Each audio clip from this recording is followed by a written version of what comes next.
Important update about YouTube playlists. Hey everyone. We've received many messages asking why our YouTube playlists aren't showing up. Do we create YouTube playlists?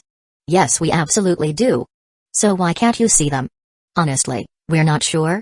We've been in contact with YouTube support for several months now, but we still haven't received a clear answer or solution. After much discussion, our team has decided to take matters into our own hands. We believe the issue might be related to the number of playlists we've created on a single channel, possibly too many. Our solution? We're launching 2 additional YouTube channels, giving us a total of 3. This way, we can organize our audiobooks better and avoid the playlist visibility issue in the future. This change only affects our YouTube audience. If you're a patron supporter, you can still access all our audiobooks by visiting the collection menu on Patreon. Thanks so much for your time and continued support.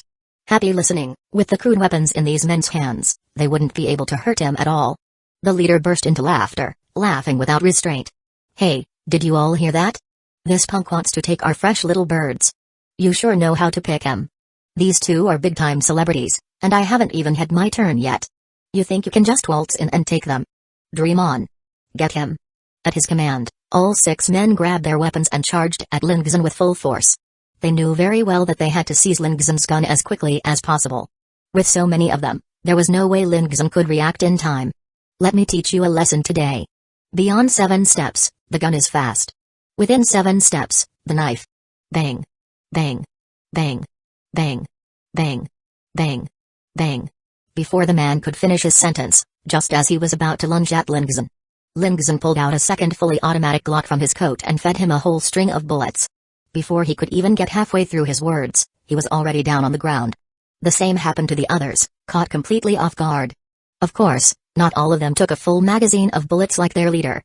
But just as they were startled, feeling the impact of the bullets hitting their torsos, their adrenaline spiked, and they tried to charge at Lingzhen with their weapons. Lingzhen had already retreated outside the door, reloaded the magazine, and aimed back at the entrance. The moment someone poked their head out, Lingzhen unleashed another burst of bullets. Chapter 20. Meeting the twin sisters. This time, he had already pre-aimed in advance. With pinpoint accuracy, he blew the head off the person who showed themselves. As Lingzhen's heart pounded wildly, he couldn't help but sigh inwardly. Looks like he really had a talent for FPS games. Such top-tier pre-aiming. However, just as he was waiting for the next person to appear, after a while, there was no movement at all. Does that mean he has to go in and clear the area? Anyone who has killed before knows. Clearing an area is best done with teammates. Just as he hesitated about whether to go in, a trembling female voice suddenly came from inside. They're all dead. Lingzhen frowned. Could this be a trick? Did those people capture Luomingxu and Luomeniu, trying to deceive him into letting his guard down? Then, the moment he reached the door, they would ambush him? So, he kept his gun aimed at the inside while slowly inching closer along the right side of the door, finding a good angle through the gap. When he reached the doorway, he vaguely saw Luomingxu holding a knife, staring at a corpse on the ground, her delicate body trembling uncontrollably. It's not my fault, you tried to harm me, you deserve to die. Luomeniu, on the other hand, was squatting in the corner, covering her face and sobbing, too afraid to look. Lingzhen was stunned. He put away his pistol and stepped inside. He saw that except for 2 people still twitching, the others were all dead. More importantly, it was clear that Luomingxu had finished them off. When she saw Lingzhen enter, Luomingxu's body shuddered, and she quickly threw the knife to the side. I saw them lying on the ground, and I was afraid they would get up, so I just... Lingzhen covered his nose, trying his best to stay calm. After all, he had just killed several people himself. No need to explain, well done. Then, he walked up to Luomingxu and took her small hand, which was stained with blood. He crouched down and gently patted Luomeniu's head. Get up, we're leaving. Once we get back to Noah's Ark, we'll be safe. Luomeniu slowly lifted her head, her breathtakingly beautiful face covered in tears. But for a girl whose heart had been shattered, Lingzhen's simple words at this moment brought her the greatest comfort and salvation. She obediently nodded and placed her hand in Lingzhen's. And so, holding both girls' hands, he led them all the way back to Noah's Ark. And so meanwhile, inside a public restroom, Dongzhen was planning his revenge against Lingzhen. Seeing that all the supplies had been looted by Lingzhen, he gathered everyone and led them out to kill zombies. Right now, zombies were only level 1, so as long as they worked together, they could still fight back. If they could accumulate some gold coins in advance, he would have a chance to take revenge on Lingzhen. The group, regaining their confidence, headed out to hunt zombies. Chinch, I heard on the regional channel that there's an electric fence around Lingzhen's building. So what? We're not going after Lingzhen, why should we care? He Dongjing was already fuming just thinking about Lingzhen. No, change, think about it. That electric fence must have killed a lot of zombies. And in the marketplace right now, zombie corpses can be sold for gold coins. Not as much as killing zombies directly, but still a good amount. Hearing this, He Dongjing's eyes immediately lit up. You're right. If we sneak over and steal the zombie corpses that Lingzhen's fence killed, his gold coin count will decrease. With fewer coins for him, that means more for us. If we sell the bodies, we're practically doubling our earnings. The more He Dongjing thought about it, the more excited he became. Without hesitation, he gathered his men and set off to steal the corpses. On the way, He Dongjing was already boldly fantasizing. Even though Ryuoyan had been taken by Lingzhen, Luomenyu and Luomengxu were still unaccounted for. If he could find them, wouldn't he also have his own celebrity servants? The more he thought about it, the better it sounded. Once today's zombie hunt was over, he would definitely send people to search for Luomengxu and her sister. If that broke loser Lingzhen could do it, why couldn't he? Once he became powerful, he would take Ryuoyan, Mangekyō, and the others back for himself. Even though those women had already been played by Lingzhen, they were all breathtaking beauties and still incredibly tempting. However, just as they were nearing Noah's Ark, He Dongjing's daydream was abruptly interrupted by someone beside him. The speaker was Liu Yang, the sports student Lingzhen had hired for running services before the apocalypse. Since Lingzhen never paid him, and the building ended up belonging to Lingzhen, Liu Yang couldn't even spend his money. So, feeling resentful, he decided to get back at Lingzhen and sided with He Dongjing. Is that Lingzhen? Why does he have two women with him? My vision's a bit bad, change, can you take a look for me? Liu Yang's words pulled He Dongjing back to reality. When He Dongjing focused his gaze, he saw Lingzhen walking into Noah's Ark, holding Luomenyu in one hand and Luomengxu in the other. At that moment, his entire being exploded with rage. He Dongjing suddenly went berserk, cursing at Lingzhen's back. Fuck your mother, Lingzhen. Fuck your grandmother. I swear I'm gonna kill you one day. You fucking deserve to die. His twin beauties, his fantasies, were now being led by Lingzhen into his building complex. What would happen next? He could easily imagine. Just the thought of Lingzhen being served by those two sisters on either side made He Dongjing seethe with hatred. That should have been his. Liu Yang was stunned. Change, what's going on? He didn't understand why He Dongjing was suddenly so furious. Luomengxu, Luomenyu, that bastard took the twin sisters inside. He Dongjing was on the verge of a mental breakdown. That bastard wasn't leaving a single woman for anyone else. Is he even human? Hearing this, Liu Yang, who had been clueless a moment ago, instantly lost it too.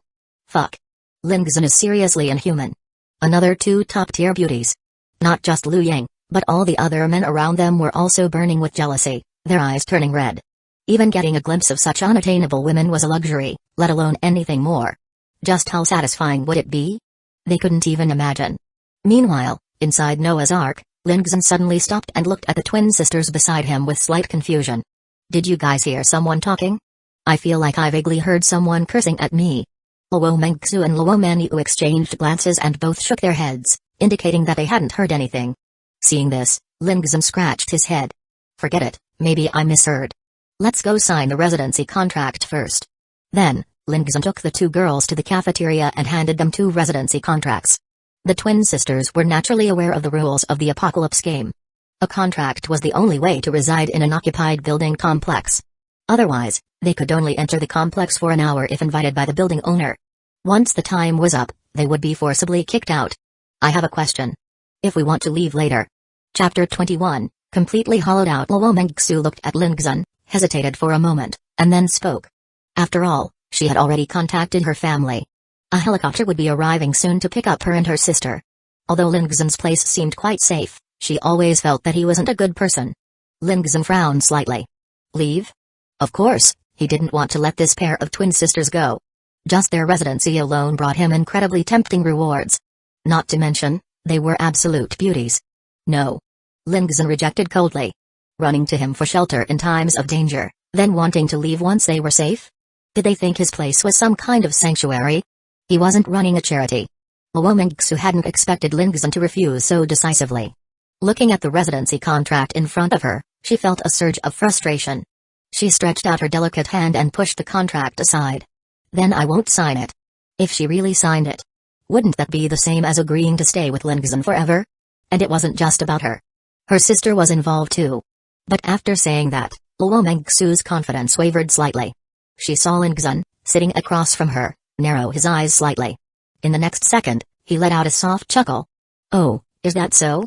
Then I'll send you downstairs to feed the zombies."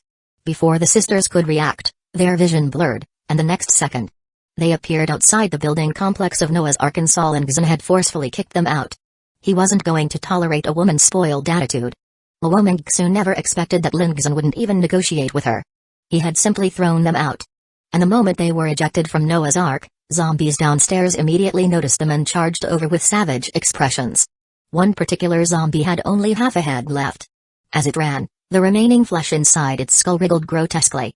Since the apocalypse began, the twin sisters had been hiding backstage at the sports arena. They had never seen a zombie up close like this before. Even when Lingzhen had brought them back, he had been protecting them the whole time. But now, without anyone to rely on, their deepest fears erupted to the extreme. They didn't dare to imagine what would happen if that zombie pounced on them. "Sis, I'm scared." "Woo woo woo."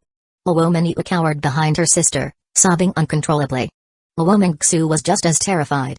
She quickly grabbed her sister's hand, dragging her trembling body as she turned and rushed toward Noah's Ark, and saw she had no other choice now. However, just as they reached the entrance, an invisible barrier suddenly stopped them outside.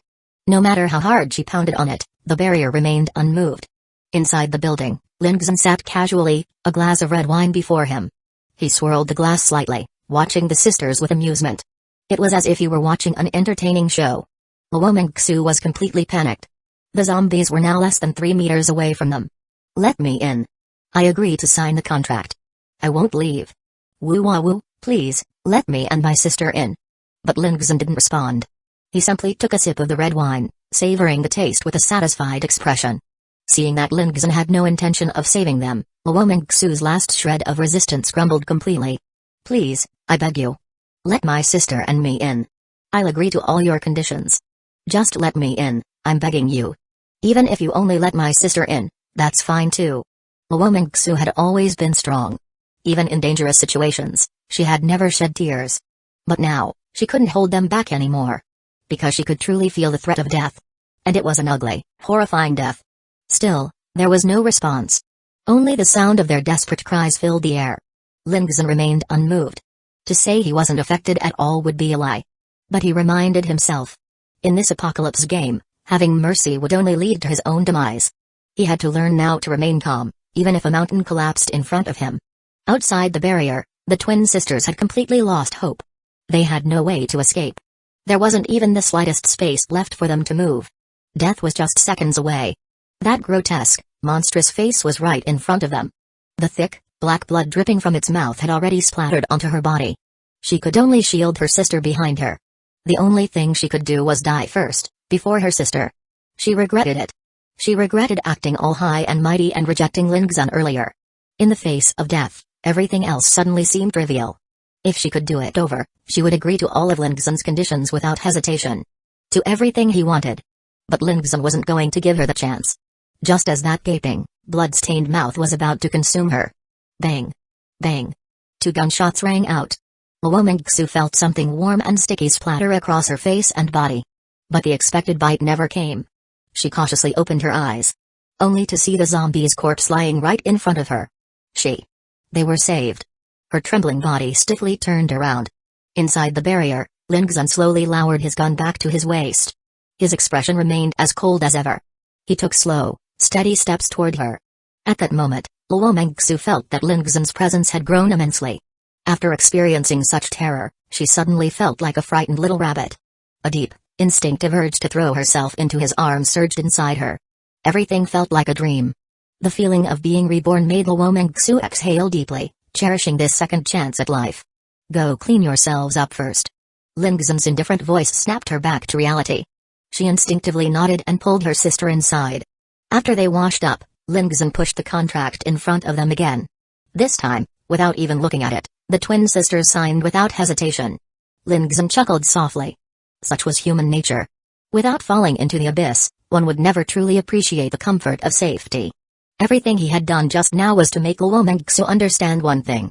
Without him, the two of them were nothing. And the results were evident. This was undoubtedly the best way to make Mangekyō abandon her self-righteous arrogance from before the Apocalypse game. Congratulations to the host for successfully recruiting SSS-level attractiveness Mangekyō as a resident. Bonus acquired, Precision Capture, can directly locate the most attractive woman within a 100-mile radius and forcibly bring her into the building complex, once per day. Congratulations to the host for successfully recruiting SSS-level attractiveness Mangekyō as a resident. Bonus acquired, Private Vault, provides 10,000 gold coins to the building complex owner. Seeing the bonuses in hand, the corners of Lingzan's mouth unconsciously lifted into a smirk. One bonus allowed him to recruit beauties indiscriminately, while the other provided a massive amount of gold coins. Both were crucial. Even more important was the hidden bonus that could directly double his gains. It seemed he needed to speed up his development progress. I changed my mind. Forget hollowing it out, just get rid of everything. Wear nothing at all. Chapter 22, Painting a Big Pie. At the very moment the Apocalypse game descended, the president of Magic Capital University immediately issued orders to each department head, instructing them to calm the students, coordinate management, and avoid panic. At the same time, he actively reached out to official personnel, hoping the authorities would send security officers to assist the school. However, plans never keep up with changes. In the face of absolute threats of death, no measures were effective. Many teachers were even killed by zombies. The students were in complete chaos, with some even posting in the regional channel about kidnapping female classmates in exchange for food. At this moment, President Liu Changqing and several vice presidents were hiding in the president's office, waiting for the arrival of official rescue teams. President Liu, that student named Lingzan isn't accepting our friend request. We can't reach him at all. One of the vice presidents spoke with a deeply worried expression.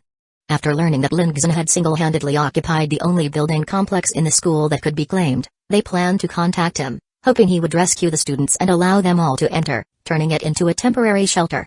But now, they couldn't reach him at all. I think I've seen that student online before. I think he's from the School of Journalism and Communication. Hearing this, Liu Changqing's eyes lit up. Quick, contact Zhao Xuri and have him reach out to his department's students. But Zhao Xuri seems to be trapped in the faculty dormitory. I heard he got beaten up yesterday afternoon and only went back in the evening. Someone nearby added, having personally seen Zhao Xuri being taken away by an ambulance yesterday afternoon. It was said that a student had beaten him up. Just because he got beaten up, he can't contact anyone? Tell him if he still wants to live, he'd better get in touch with Lingzan immediately. Liu Changqing spoke angrily. At a time like this, what did a little injury matter? At that moment, in the faculty dormitory, Zhao Xuri's face was wrapped tightly in bandages.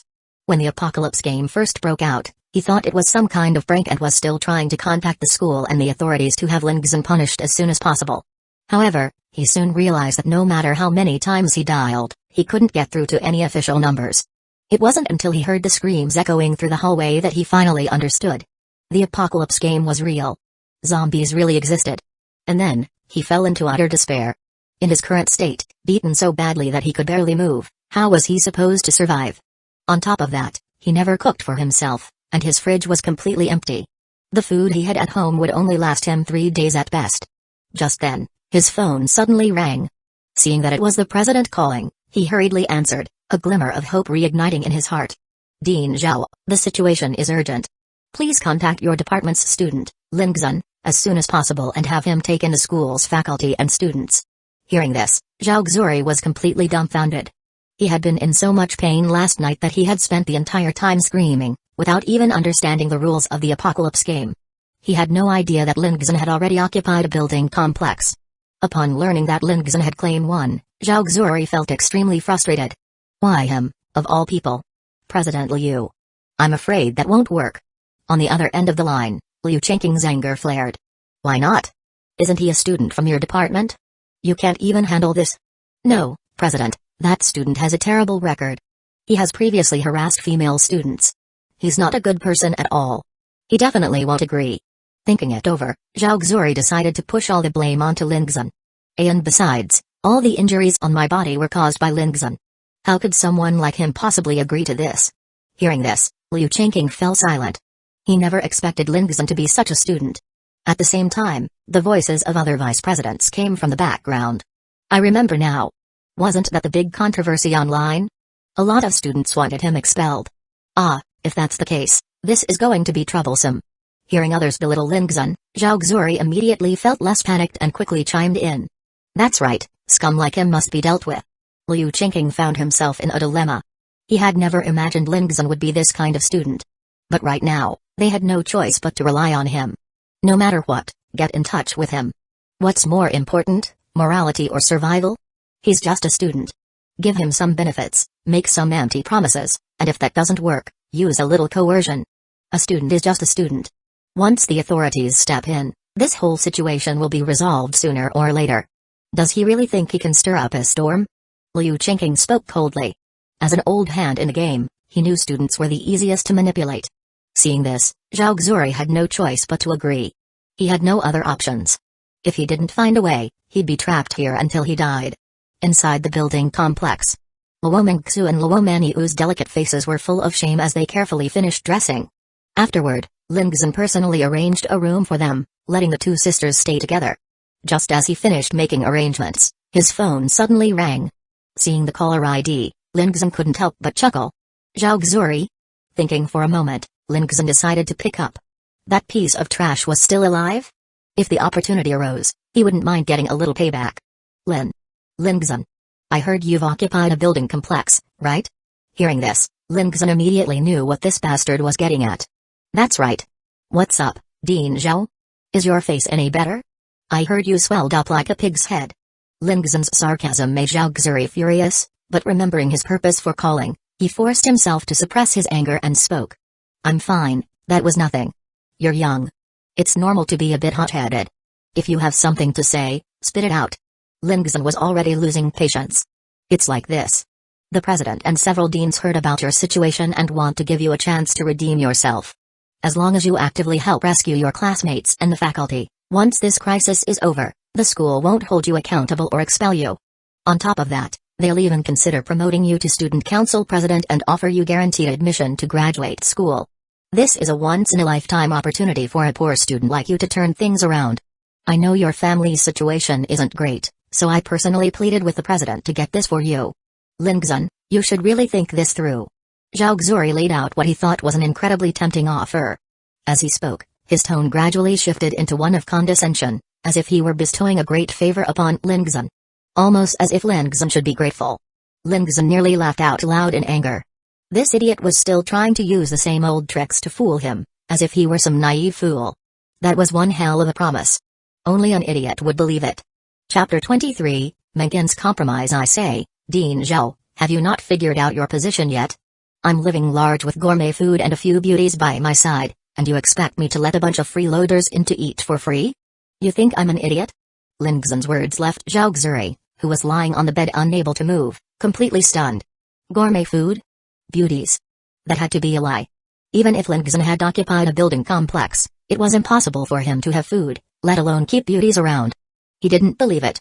Lingzhen must have said that just to piss him off. Lingzhen, you're just a student.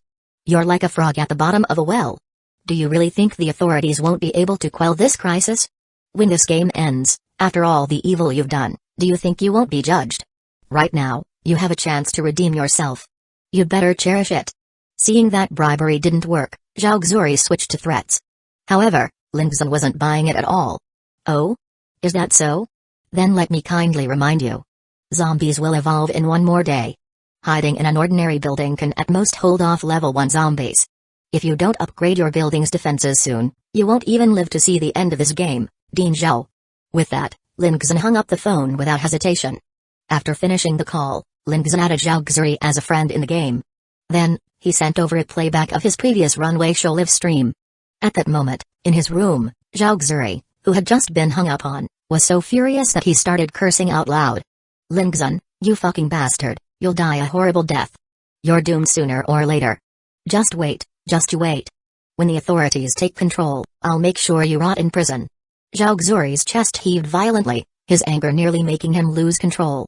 Just as he was thinking about how to complain to Liu Qingqing about Lingzhen's behavior, he suddenly noticed that Lingzhen had accepted his friend request. And he had sent over a video. When Zhao Xuri opened the video and saw the contents, his bandaged face turned so red with fury that the gauze almost burst open. His eyes were bloodshot as he stared at the screen, which showed an absolutely stunning beauty with heavy pixelation, along with Lingzhen's amused and appreciative expression. Campus Belle Mangekyō. And the once-in-a-lifetime beauty, Ruoyan. They were actually wearing those kinds of outfits. Even though he couldn't see through the pixelation, he could imagine just how breathtaking the view beneath it must have been. The more Lingzhen enjoyed himself, the angrier Zhao Xuri became. This confirmed that Lingzhen hadn't been lying to him earlier. This bastard was living like a king. And then there was him. He was a prestigious teen, someone who once had absolute authority in his department. Yet now, he had fallen to such a miserable state. Compared to Lingzhen's life, it was like heaven and earth. Damn it, I'll make you regret this, Lingzhen. At dusk, a helicopter hovered above Magic Capital University. Its piercing rotor noise echoed across the entire campus. Many people thought the authorities had finally come to rescue them. In desperation, they risked their lives to break through the zombie-infested campus and rushed toward the sports field. Of course, most of them died along the way. When the remaining few survivors finally reached the field, they were met with armed personnel stepping out of the helicopter, pointing their guns directly at them. We're students, not zombies. Aren't you here to save us? Yeah. Why are you aiming at us? However, the middle-aged man in a suit, leading the group, simply stroked his half-grown beard and waved his hand casually. The next second, one of the armed men behind him fired a warning shot at the ground near their feet. Get lost, or die. Everyone trembled in fear and immediately scattered, running away in terror. They couldn't understand why the security forces would fire at them. Only one bold person hesitated to leave. Instead, he looked at the middle-aged man with panic in his eyes. Please. Save me. I'll do whatever you say. He was so hungry that he could barely walk. If he left their protection, he would be eaten by zombies. However, before he could finish speaking, bang! A gunshot rang out. A bullet hole appeared on the man's forehead. His eyes widened in shock, even in death never understanding why these people had killed him. We can't get in touch with the two young ladies. Find them for me. Turn this entire school upside down if you have to. The middle-aged man ordered coldly. The armed personnel immediately sprang into action, beginning a thorough search. But even after searching all night, they found nothing. Eventually, after capturing a few people, they learned that there was only one building complex in the entire school that had been claimed by someone. Inside was a student who was rumored to only accept beautiful women. Mr. Luo, if the young ladies are inside that building, they could be in danger. The middle-aged man's face darkened upon hearing this. His name was Luo Dongshan, the uncle of Luo Mengxu and Luo Meniu. From birth, the two girls had been treated like treasures by the family, with all of its resources poured into them. If someone dared lay a hand on them, the Luo family would make sure that person was torn apart, piece by piece. Have you determined the building's defense level? Luo Dongshan asked coldly. Initial assessment suggests level 2, but I can't be certain. There's also an electric fence around the area, so I didn't dare get too close. Should we call for reinforcements? After all, their current group only had 6 people, including Luo Dongshan himself. If it was indeed a level 2 defense zone, they might not be able to break through. No rush. Let's see if we can resolve this peacefully first. If that bastard really touched the young ladies, then we'll use force. At night, lying alone in her room, Mengen tossed and turned, lost in thought. Her parents had divorced when she was young. Though she grew up in wealth and never had to worry financially, because of that, she lacked the love of a real family.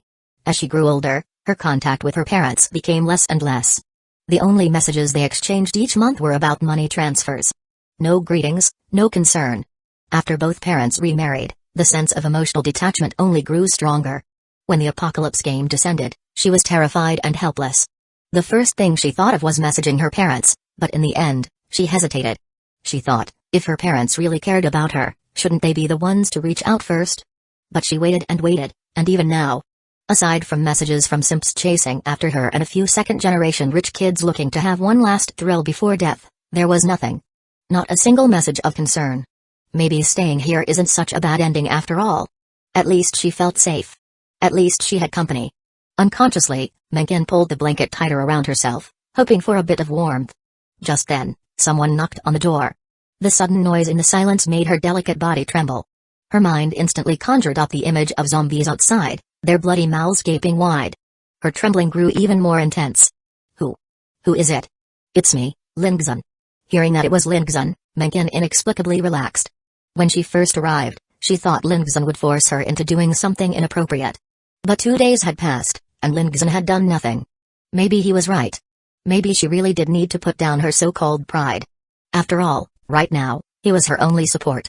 Mengen slowly got up, wearing a pink spaghetti strap top and barely their intimate wear. Without hesitation, she walked forward and opened the door. When Lingzhen saw Menken's delicate face paired with such thin clothing, he couldn't help but freeze for a moment. It felt like some mysterious force had taken control of his eyes. White? Big? Why exactly? Seeing Lingzhen standing there, staring at her, Menken's face unconsciously turned red. It's so late. Why are you here? I was just about to go to sleep. Lingzhen forced himself to withdraw his gaze through sheer willpower, slowly stepping into Menken's room. A dim bedside lamp cast a faint glow in the room. By its light, Lingzhen could vaguely make out the overall layout of her space.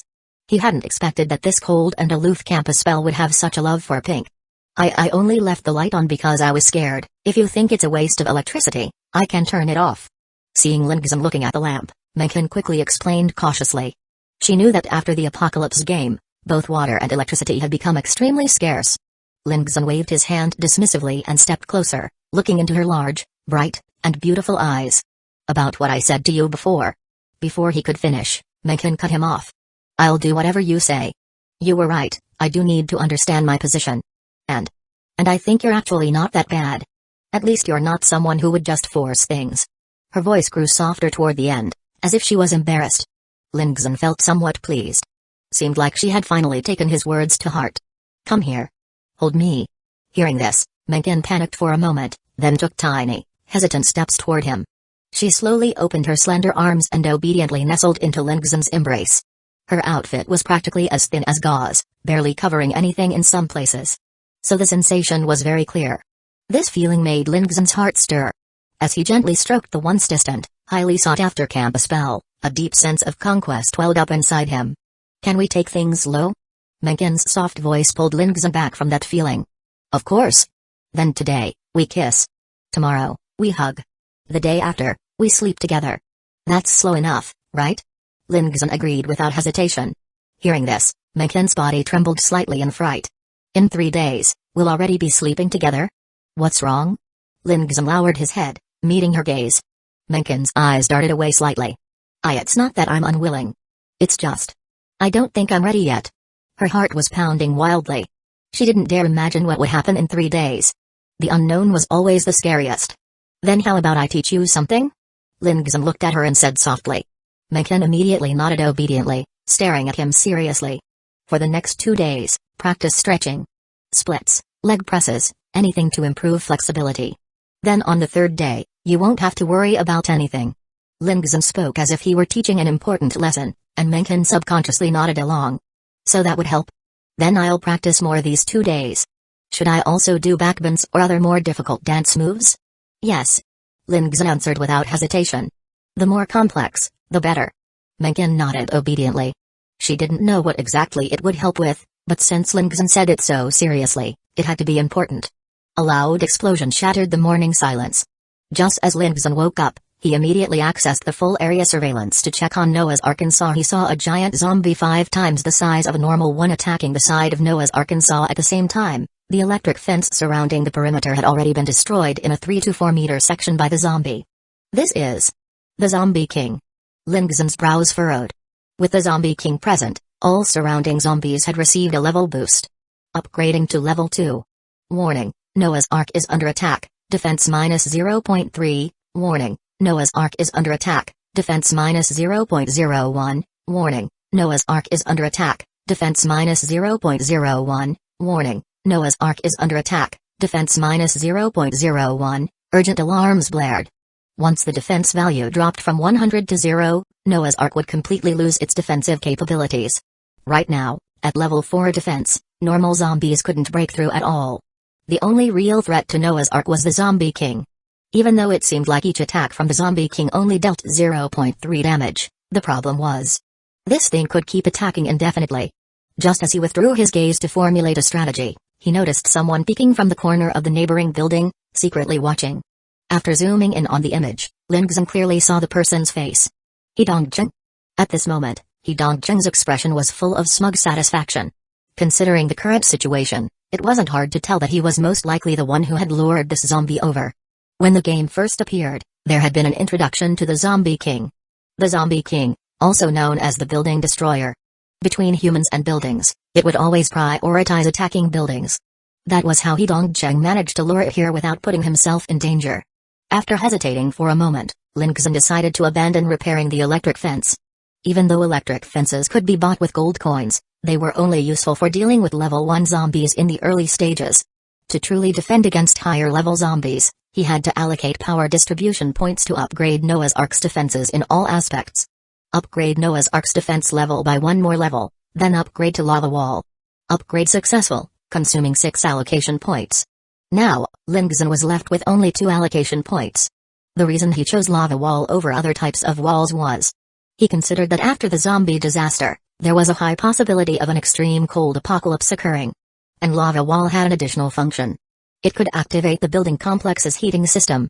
Warning, Noah's Ark is under attack, defense minus 0.05. Warning, Noah's Ark is under attack, defense minus 0. Lava Wall deals minus 100 damage to level 2 zombies. Lava Wall deals minus 100 damage to level 2 zombies. Lava Wall deals minus 20 damage to level 3 Zombie King. Lava Wall kills a level 2 zombie. Gold coins plus 100. Very quickly, Lava Wall wiped out the ordinary zombies completely. However, the Zombie King had a staggering 10,000 horsepower. Killing it with Lava Wall alone would take some time. But now, the Zombie King couldn't break through Noah's Ark at all. Its attack rate wasn't even as fast as the defense's auto-repair speed. Meanwhile, outside, Dongzhen was eagerly watching Noah's Ark, expecting a disaster to unfold. I lured the Zombie King over. I don't believe your building won't blow up. Chapter 24, The Flower of Public Security. Ziyaner Dongzhen's expression was filled with excitement. He had already made up his mind. Once the building complex was breached, he would take advantage of the chaos and rush in to play the hero and save the beauties. By then, Mangekyō, Ruoyan, and the others inside would definitely be terrified. As long as he stepped forward and resolutely shielded them from harm, rescuing them from danger, afterward, they would surely fall for him wholeheartedly and devote themselves to him without reservation. At that point, forget about some swimsuit show. Even a full nude show. He would be able to watch however he pleased. Standing beside him, Liu Yang noticed Dongzhen grinning foolishly, a trail of drool dripping from the corner of his mouth. Hurriedly, he nudged Dongzhen. Dongzhen bro, what's up with you? Dongzhen snapped out of his fantasy, a little annoyed, but still spoke confidently. Don't worry, as long as you stick with me, once Lingzhen's building falls, I guarantee you'll be living the high life. Since this operation involved the distribution of women, Dongzhen had only brought Liu Yang along. Hearing this, Liu Yang instantly became excited. I knew following you was the right choice, Dongzhen bro. However, just as the two of them eagerly watched Noah's Ark's defenses weaken bit by bit, suddenly, the entire exterior of Noah's Ark was enveloped in a lava-like defensive barrier. In an instant, all the ordinary zombies were incinerated by the lava wall. Even the Zombie King's attacks barely scratched it. The sight froze both of their expectant expressions in place. Their dream was instantly shattered. What the fuck is this? Dongzhen exploded with rage. The beauties were almost within reach, and now a single wall had crushed all his fantasies. This looks like the lava wall from the building complex defense upgrades. And it seems like Lingzhen has upgraded his defense again. Liu Yang stared in disbelief at the scorching wall. Dongzhen's eyes went blank, filled with utter shock. Lava wall plus defense upgrade. That alone required 6 allocation points to upgrade. Where the hell did Lingzhen get so many allocation points? Meanwhile, Dongzhen had painstakingly claimed a bathroom, recruited over a dozen people, and barely managed to level up once. How was Lingzhen upgrading so fast with such a large area? He couldn't accept it. Just as he was seething with frustration, suddenly, an excruciating pain shot through his buttocks, drilling deep into his bones. A powerful force sent him sprawling onto the ground. Someone shooting arrows. You've been hit, Dongzhen bro. Liu Yang panicked. Seeing an arrow lodged in Dongzhen's butt, he immediately shrank back into the corner, lying flat on the ground. Arg. Dongzhen lay on the ground, tears streaming uncontrollably from the pain. Pull me in. Do you want me to die out here? Dongzhen sobbed in agony while glaring furiously at Liu Yang, who was still hiding. Half his body was still exposed outside. Liu Yang was already safe inside, yet he was cowering instead of helping. Hearing Dongzhen yell, Liu Yang finally reacted and quickly grabbed Dongzhen's arm, dragging him inside. Just as he pulled Dongzhen's upper body in. Whoosh! An arrow whizzed through the air. Dongzhen felt a sudden chill below his waist, and the next moment, an arrow shot straight into his crotch. It pierced through his pants, tore through his bright red underwear. Just 1 more centimeter, and it would have nailed him right in the rear. Cold sweat broke out all over Dongzhen's back. Ignoring the pain, he mustered all his strength and crawled inside. It was practically a medical miracle. "Quick, carry me back to the shelter," he Dongjun pleaded with Liu Yang. On the chaotic streets of campus, a man was sprinting while carrying another man on his back. Behind them, the one being carried still had an arrow stuck in his butt. Inside Noah's Ark, Lingzhen calmly lowered the composite bow in his hand and clicked his tongue. "So close. I really need more practice." With that, he turned and fired another arrow, hitting the bullseye dead center. The reason he hadn't used a gun was that he didn't want He Dongjun to die so easily. Before the apocalypse, He Dongjun had stirred up a wave of cyberbullying. Lingzhen intended to return the favor 100-fold. This was just the beginning. "System, if I remember correctly, I can use precision capture once a day, right?" Precision capture was the ability Luo Mengxu had given him. Every day, he could bring the most attractive woman within a 100-mile radius into Noah's Arkansas. I want to use it now. Inside the first public security bureau of Magic Capital. Right before the apocalypse broke out, a group of criminals happened to be detained inside the bureau. These criminals were all hardened fugitives. Because of this, the security bureau took extra precautions, assigning their strongest security forces to guard them and prevent any incidents. The most beautiful policewoman, Ziyaner, was among them. Though she was known as the flower of public security, she wasn't just a pretty face with no real skills. In her 3 years at the bureau, she had earned 3 second-class merits. She had even personally led a team to eliminate one of the largest criminal hideouts on the border. Without a single casualty. In people's minds, such titles often couldn't withstand the lure of money. There had been precedents before. But she was different. She didn't come from a poor background. Her family had been in law enforcement for 2 generations, and both held high-ranking positions. She wasn't short on money. The reason she chose this difficult path was because both her father and grandfather had died honorably in service. Nothing in life is more impactful than death. The moment she received the news of her father's passing, she made the resolute decision to follow this path. Over the years, no temptation had ever swayed her, because she held firm to her beliefs. Even after successfully capturing these criminals, she remained vigilant, never letting her guard down for even a moment. However, human plans could never keep up with fate. On the night before the criminals were to be transported, an extraordinary apocalypse game appeared, shattering everything she thought she knew. She watched as grotesque zombies tore into their victims. She saw her once righteous teammates abandoning others to save themselves. And she was kicked hard against the edge of a table. She couldn't believe that these were the same comrades who had laughed and talked with her during the day, the same ones who had sworn to eradicate all criminal hideouts. Only a handful of people still held on to their sanity, working to stabilize the situation and save lives. But ironically, their fates were even worse. In the midst of madness, the only sanity and compassion you hold on to may be nothing more than a deadly poison. That sentence perfectly encapsulated everything that happened.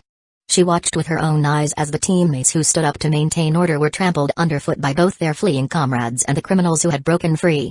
Everyone wanted to survive, and everyone wanted to stake their claim in the apocalypse as soon as possible. In the end, fights broke out in the area surrounding the Public Security Bureau. At first, it was just bare-handed brawling. Then came sticks and clubs. And finally, guns. Many were injured, and many more died. Even as zombies swarmed in droves, no one had managed to claim the Public Security Bureau for themselves. She knew full well that she absolutely could not act impulsively and try to stop them. Because it wasn't just the criminals. Her own comrades had lost their minds. Even as her worldview crumbled, she quietly claimed a storage room inside the Public Security Bureau as her territory. But just as she was about to search for food, the fight outside ended, and a few surviving drug dealers returned to the Public Security Bureau. It seemed they had reached an agreement to first eliminate the remaining security officers. Before reinforcements could arrive, Ziyaner already heard the agonized screams of her teammates one after another. And in the end, they found her hiding place. Seeing that the storage room had already been occupied, they began violently breaking down the door. Ziyaner knew that waiting any longer was pointless. She tried to de-escalate the situation with words. But to her horror, the more she spoke, the more excited the criminals became. Just now, the storage room's defense level had dropped to only 1 point. It wouldn't hold for much longer. Almost there, almost there. That's a police bell in there. Just imagine how thrilling this is. I wonder how high and mighty Officer Belle will look when she is trembling. Stop talking and break the door down already. Just thinking about it is driving me crazy. Ziyaner could hear the greedy voices just outside the door. In her 3 years of service, this was the first time she had ever felt fear. She wasn't afraid to die. But she absolutely could not allow herself to be defiled. She pulled the tactical knife from her belt and firmly pressed it against her throat. The delicate skin of her neck quivered slightly. She couldn't just die easily. She feared even her corpse would be desecrated. She needed to make her death gruesome enough that they wouldn't dare lay a hand on her. The more she thought about it, the more tears rolled uncontrollably down her cheeks. She never imagined that even in death, she wouldn't be allowed to leave a beautiful corpse. Perhaps the only solace was that she would finally be able to reunite with her father. Boom. The storage room door was finally broken down.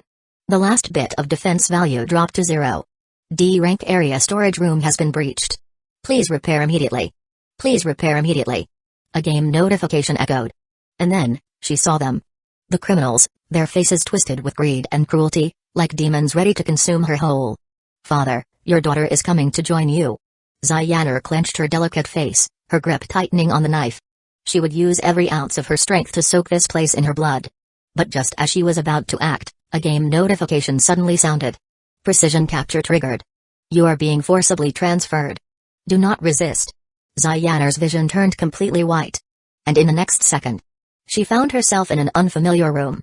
The room wasn't large, but strange clothes were displayed all around. After spending years in the Public Security Bureau, she had never seen garments like these before.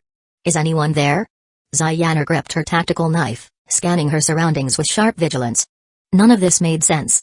But ever since the Apocalypse game appeared, the entire world had already stopped making sense. Entered SSS rank building complex, Noah's Arkansas. Please put on a swimsuit and present yourself to the building owner within 10 minutes, or you will be forcibly expelled. Countdown begins. A game notification rang in her mind, causing her delicate brows to furrow slightly. Wear a swimsuit to present herself to the building owner? She was indeed surprised by the building complex's rank, but as a public security officer, how could she possibly do such a thing? Kick me out then. I won't do it. Ziyaner declared without hesitation. Even if it meant death, she would not comply. Unlike other women, she had spent years walking the line between life and death. She was not afraid to die. She had long since prepared herself for it. Just then, a voice echoed through the room. From an unknown source. But what if I could help you avenge your father? Ziyaner's body trembled violently. She whipped her gaze around the room, but no matter where she looked, she couldn't find the source of the voice. She didn't care about her own fate. But her father. He was her greatest weakness. She had joined the Public Security Bureau not only to carry on his legacy, but for one more important reason. She had to find the drug traffickers who had killed her father. And avenge him. Who are you? Can you really find my father's killer? That's impossible. The world is too big. You can't find them. You're lying to me. Ziyaner still maintained the sharp instincts of a public security officer. She didn't let herself be easily swayed. She wanted to believe it. But she knew. It was simply impossible. In the vast world, where would she even begin searching? For all she knew, the killer could already be dead. She might never get the chance to personally take revenge. In the past, it would have been impossible. But in this Apocalypse game, I have plenty of ways to make it happen. Do you really think that someone who owns an SSS rank building complex would be incapable of accomplishing this? If you don't believe me, you can give up your life and die without hesitation, while the murderer who killed your father will roam free. Lingzhen's words pressed forward, breaking through the last line of defense in Ziyaner's heart, step by step. Finally, she relented. What do I need to do? The building complex has already given you a prompt. Pick an outfit and show it to me. This is a necessary condition for entering the building complex. I can't change it either. If you want to avenge your father, you have to stay alive first, don't you? Ziyaner glanced at the various swimsuits around her and lightly bit her lip. After hesitating for a long time, she finally gave in. Fine, I'll wear it. Without hesitation, Ziyaner removed her public security officer uniform. She had always been decisive in her actions. Once she made up her mind, she executed it immediately. If she didn't want to do something, she would reject it outright. Then, she began selecting a swimsuit from the rack. She chose carefully. Because she understood one thing. There were no free lunches in this world. If she wanted someone's help, she had to increase her bargaining chips. She hated using seduction. But right now, she had no choice. To find her father's murderer, she was willing to pay any price. In the end, she picked the most revealing swimsuit among them all. Against her flawless, snow-white skin, only a small piece of fabric barely covered what needed to be concealed. Barefoot, Ziyaner stepped out of the dressing room. What appeared before her was a massive runway stage. Seeing the figure sitting beneath the stage not far away, Ziyaner's gaze sharpened slightly. Out of habit, she always made sure to memorize a person's face at first sight. She never expected that the owner of this SSS rank building complex would turn out to be a handsome university student. Yes, with her years of experience, she could instantly tell from Lingzhen's subtle demeanor. He still carried the aura of a student. For some reason, she actually felt a slight sense of relief. Chapter 25, Ziyaner's swimsuit. She had originally been a little worried that the other party might be some greasy old man. But this was probably the best possible outcome. Her fair, delicate feet unconsciously lifted slightly as she carefully made her way toward the center. She tried her best to get used to wearing so little. Then, she let go of her hesitation and walked more freely. From below the stage, Lingzhen's gaze locked onto Ziyaner the moment he saw her, as if his vision had auto-tracked her. He was afraid to blink, worried that even a second of looking away would be a second lost. So this is the flower of public security? Her fair legs, subtly lined with muscle, created a striking contrast of beauty. From her slender waist, to her ample and that defined collarbone. Her entire presence exuded a cold, untouchable beauty. Distant and aloof. Yet irresistibly tempting to conquer. When attended, Lingzhen didn't hesitate to give a perfect score. This was absolutely worthy of 100 points. And as it turned out, he was right. Congratulations to the host for matching the system's rating. Reward obtained, memory rewind, memory rewind. The host can use this ability to witness any event at any time and location as an immersive playback. This is a consumable item and can only be used once. After claiming his reward, Lingzhen walked away from the stage, feeling very satisfied. Coincidentally, Ziyaner had also finished changing and emerged from the dressing room from another direction. She immediately jogged up to Lingzhen. You really have a way to find the person who killed my father? Lingzhen walked straight past her. Come with me and sign the residency contract first. In the spacious office, the two sat across from each other. Ziyaner took the contract without even glancing at it and signed immediately. Lingzhen was right. Before seeking revenge, she had to stay alive. Even with her extensive combat experience, she wasn't certain she could survive in this game. Especially since the global system announcement had just stated that at midnight tonight, all zombies would devolve to level 2. Is it okay now? Ziyaner looked at Lingzhen, her beautiful eyes sharp.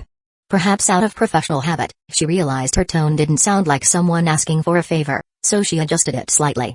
I know that in the world of human interactions, you can't reveal your needs first or expose your weaknesses to others. But I still want to be direct. I have only this one request, even if it costs me my life. Lingzhen gazed at the cold, stunning beauty before him, the corners of his lips slightly upturned. I can help you, but I need some time. The memory rewind ability he had just obtained could indeed help Ziyaner pinpoint the killer. But he wasn't yet strong enough to capture them. Not only because of the danger involved, but also due to the issue of distance.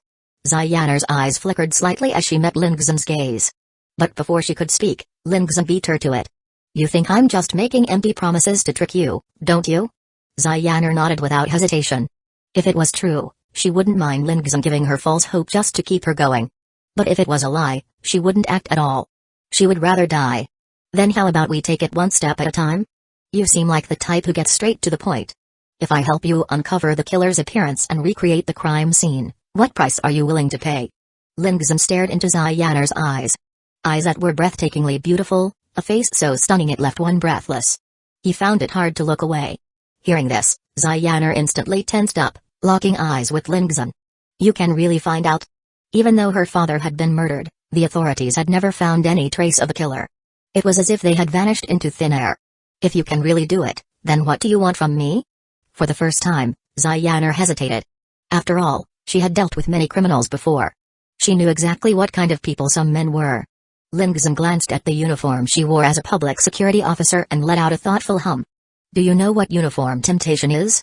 Ziyaner's delicate face flushed instantly. She hadn't expected Lingzhen to be so bold. She instinctively wanted to put on her professional persona to respond, but halfway through opening her mouth, she stopped herself. Right now, she was the one asking for Lingzhen's help. She had to maintain a good attitude. That's too much. She didn't dare outright refuse. What if Lingzhen really could find her father's killer? What are you thinking? Lingzhen suddenly asked, puzzled. He had only said 4 words. Why was Ziyaner reacting so strongly? What do you mean? I mean, just dance for me in your uniform. What did you think I meant? Just a dance? Oh. Yeah, that's what I thought too. Ziyaner's embarrassment was almost tangible. She had imagined every possibility. Compared to the things she had assumed, dancing for Lingzhen didn't seem like a big deal at all. Lingzhen chuckled softly. Without realizing it, he had already gained the upper hand over Ziyaner. After all, a great scholar once said, human nature always seeks balance and compromise. As long as Ziyaner thought there was a more extreme alternative, then what was originally difficult for her, dancing in her uniform, would suddenly seem insignificant. If Lingzhen had outright told her to dance for him in uniform, she would have hesitated for a long time. Even if she ultimately agreed, it would have been with great reluctance. And her performance wouldn't have been natural. He had considered asking her for something even more excessive. But without giving her any incentive first, demanding too much would only provoke her. When can you find out? Ziyaner eyed Lingzhen warily. She wasn't about to fall for any tricks. Until Lingzhen actually found the culprit, she wasn't going to dance for him. Right now. Right now. Ziyaner froze. He could do it now. Finding a person usually took an immense amount of time, manpower, and resources. How could he do it so quickly? She didn't believe it. Maybe you shouldn't rush. Take it step by step. Ziyaner looked at Lingzhen. But Lingzhen ignored her. Do you still remember the exact time and location where your father was killed? Ziyaner nodded without hesitation. Yes. Tell me. I need precise coordinates. Ziyaner grabbed a piece of paper and carefully wrote down the exact location. At the same time, she noted the precise time of the incident. Precise to the second.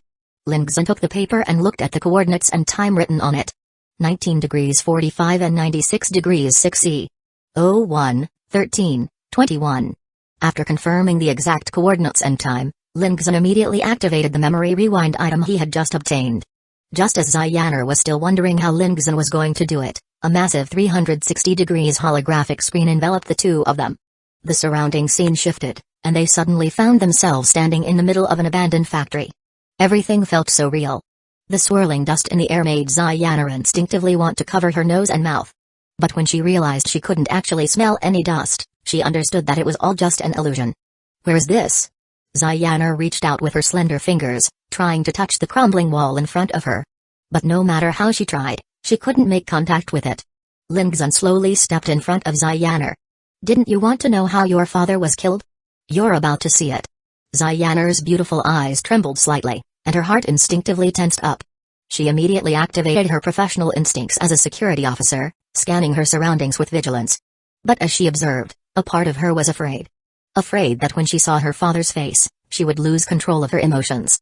Just then, faint footsteps echoed from around a corner. A small team clad in security uniforms emerged, cautiously communicating through hand signals as they conducted their sweep. Only after confirming that there was no danger did they move forward. Each person had a clear role and carried out their duties efficiently. It was obvious that this was a highly trained team. The moment Ziyaner saw the familiar, slightly withered face appearing from around the corner, her heart clenched painfully. Old Guan. It's Old Guan. Her beautiful eyes locked onto that figure, and her delicate body trembled uncontrollably as tears streamed down her face. It was her father, Zijiuguan. She had always liked calling him Old Guan. Sensing that Ziyaner was on the verge of breaking down, Lingzhen stepped forward and gently wrapped an arm around her shoulders. The security team continued their operation, meticulously scanning for threats. Their target was the interior of the factory. They had no idea that Lingzhen and Ziyaner, watching from an omniscient viewpoint, could clearly see what was inside. The drug dealers had deliberately sacrificed a few of their own people, feeding them false information to lure Zijiuguan's team into a trap. To ensure no mistakes, the dealers even deceived their own men, making them believe the intel was real. Don't go. Old Guan, don't go. Ziyaner's weak voice trembled with desperation, but she knew. She couldn't change what had already happened. As soon as the security team stepped inside and fell into the ambush, Lingzhen reached out and covered Ziyaner's eyes. Even though security officers often faced life-and-death situations, watching her own father die before her eyes, no matter how strong she was, it would be impossible to accept. As the holographic screen dimmed, Ziyaner burned the face of her father's killer into her memory. A square face. A scar 3 centimeters to the right of his nose. Single eyelid. A flat nose. And everyone called him Wolf Bro. She committed every detail to heart. When the day of revenge arrived, she would make sure to return everything in kind. Ziyaner collapsed into Lingzhen's arms, sobbing uncontrollably. Lingzhen, on the other hand, was at a loss for what to do. After a while, Ziyaner steadied herself and slowly pulled away from Lingzhen. Realizing she had lost her composure, she gently wiped the tears from the corners of her eyes. With reddened eyes, she looked at Lingzhen apologetically. Sorry, I overreacted. Lingzhen understood. When his parents passed away, he had cried until he lost consciousness too. In any case, thank you for letting me see the killer's face. I completely believe you now. A new fire of vengeance ignited in her heart. You're welcome. If you want this to be a transaction, then it's just a transaction. But if you don't want it to be, then maybe it doesn't have to be. Ziyaner naturally understood what Lin Xun meant. But to her, this was nothing more than a straightforward transaction. A deal where she would eventually have to sell her body. Though things hadn't reached that point yet, as the stakes increased step by step, she feared she would have no choice in the end. After all, this was about finding her father's killer.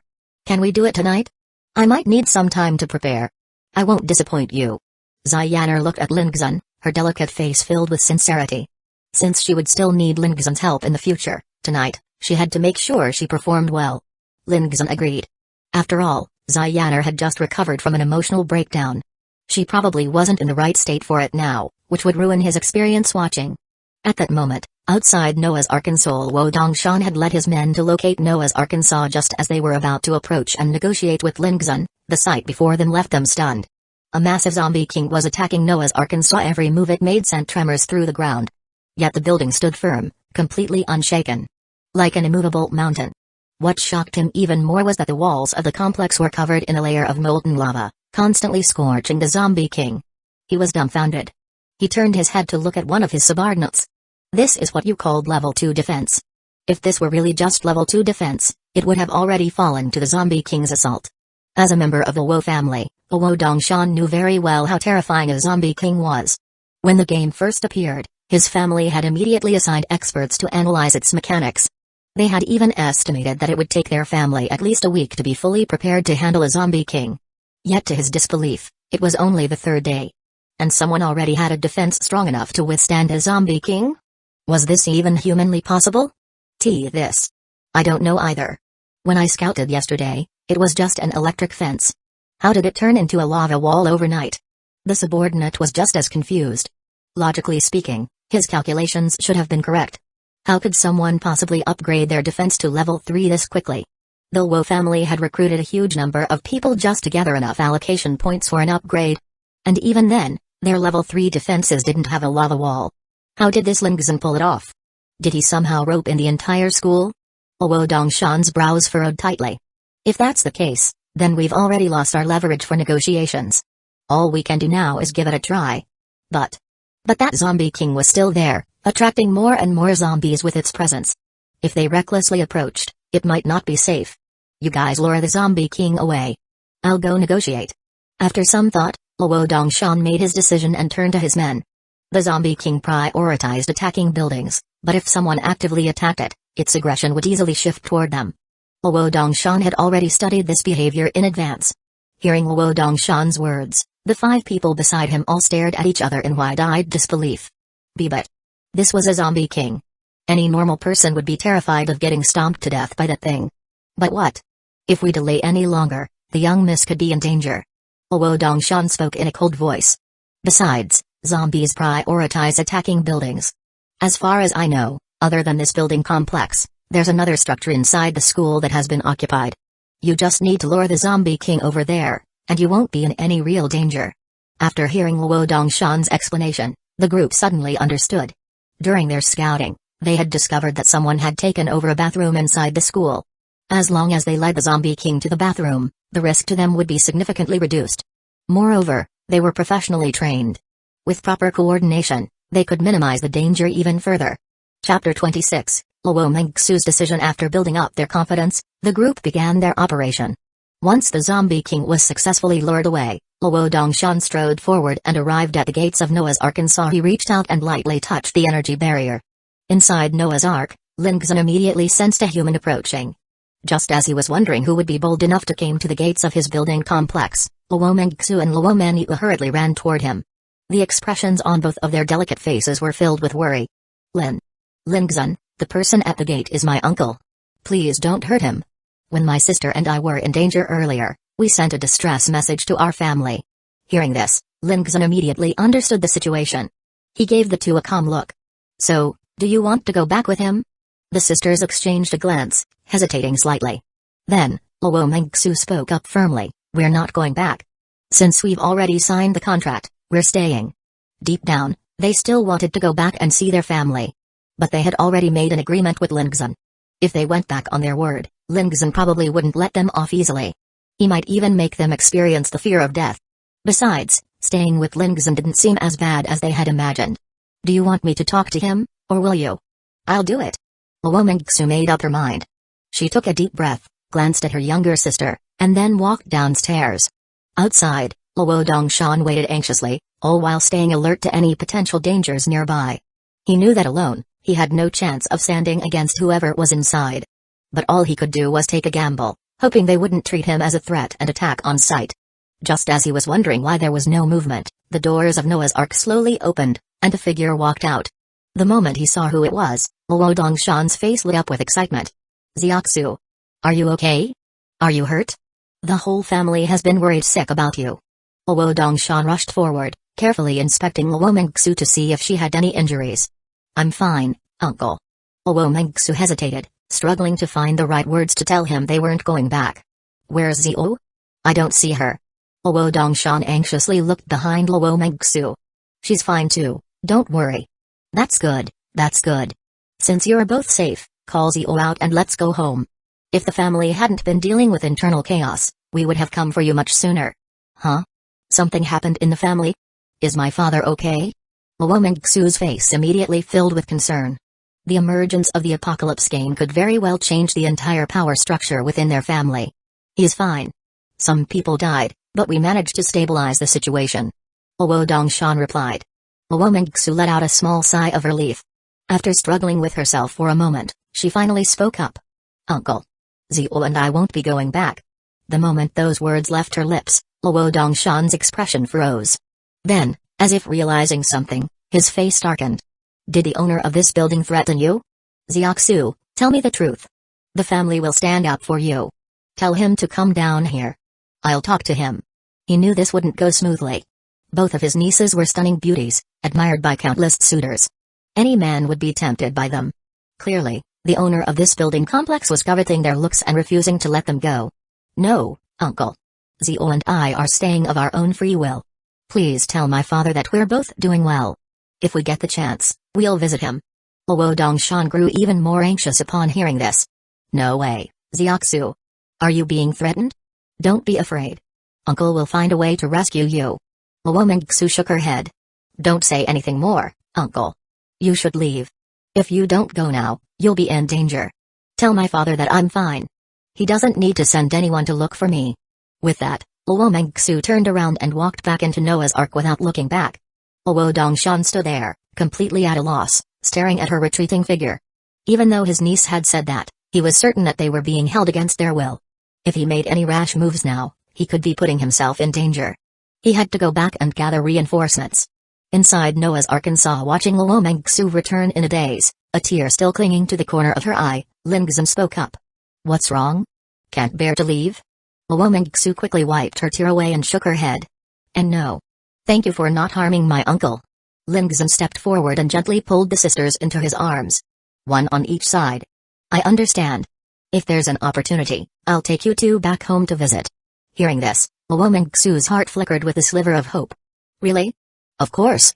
But you'll have to behave well. The sisters naturally knew exactly what Lingzhen meant by behave well. School bathroom. Miserable wails echoed from within, drawing in even more zombies. Dongzhen, stop yelling. If you keep screaming, more zombies will come, and we're all screwed. Liu Yang held a bandage in his hands, trying to patch up Dongzhen's arrow wound. But Dongzhen was in so much pain that he couldn't stop groaning. Seeing that he couldn't keep him quiet, Liu Yang glanced at the others. Two of them immediately stepped forward and shoved a rag into Dongzhen's mouth. While the others pinned him down, Liu Yang swiftly bandaged the wound on Dongzhen's buttocks. Only then did he finally breathe a sigh of relief. Lingzhen, I swear I'll kill you. Tears streamed down Dongzhen's face as he lay on the floor, writhing in pain. But just as the words left his mouth, the ground beneath them suddenly trembled. Even the small pebbles on the floor bounced from the vibrations. Everyone immediately froze, trying to sense what was happening.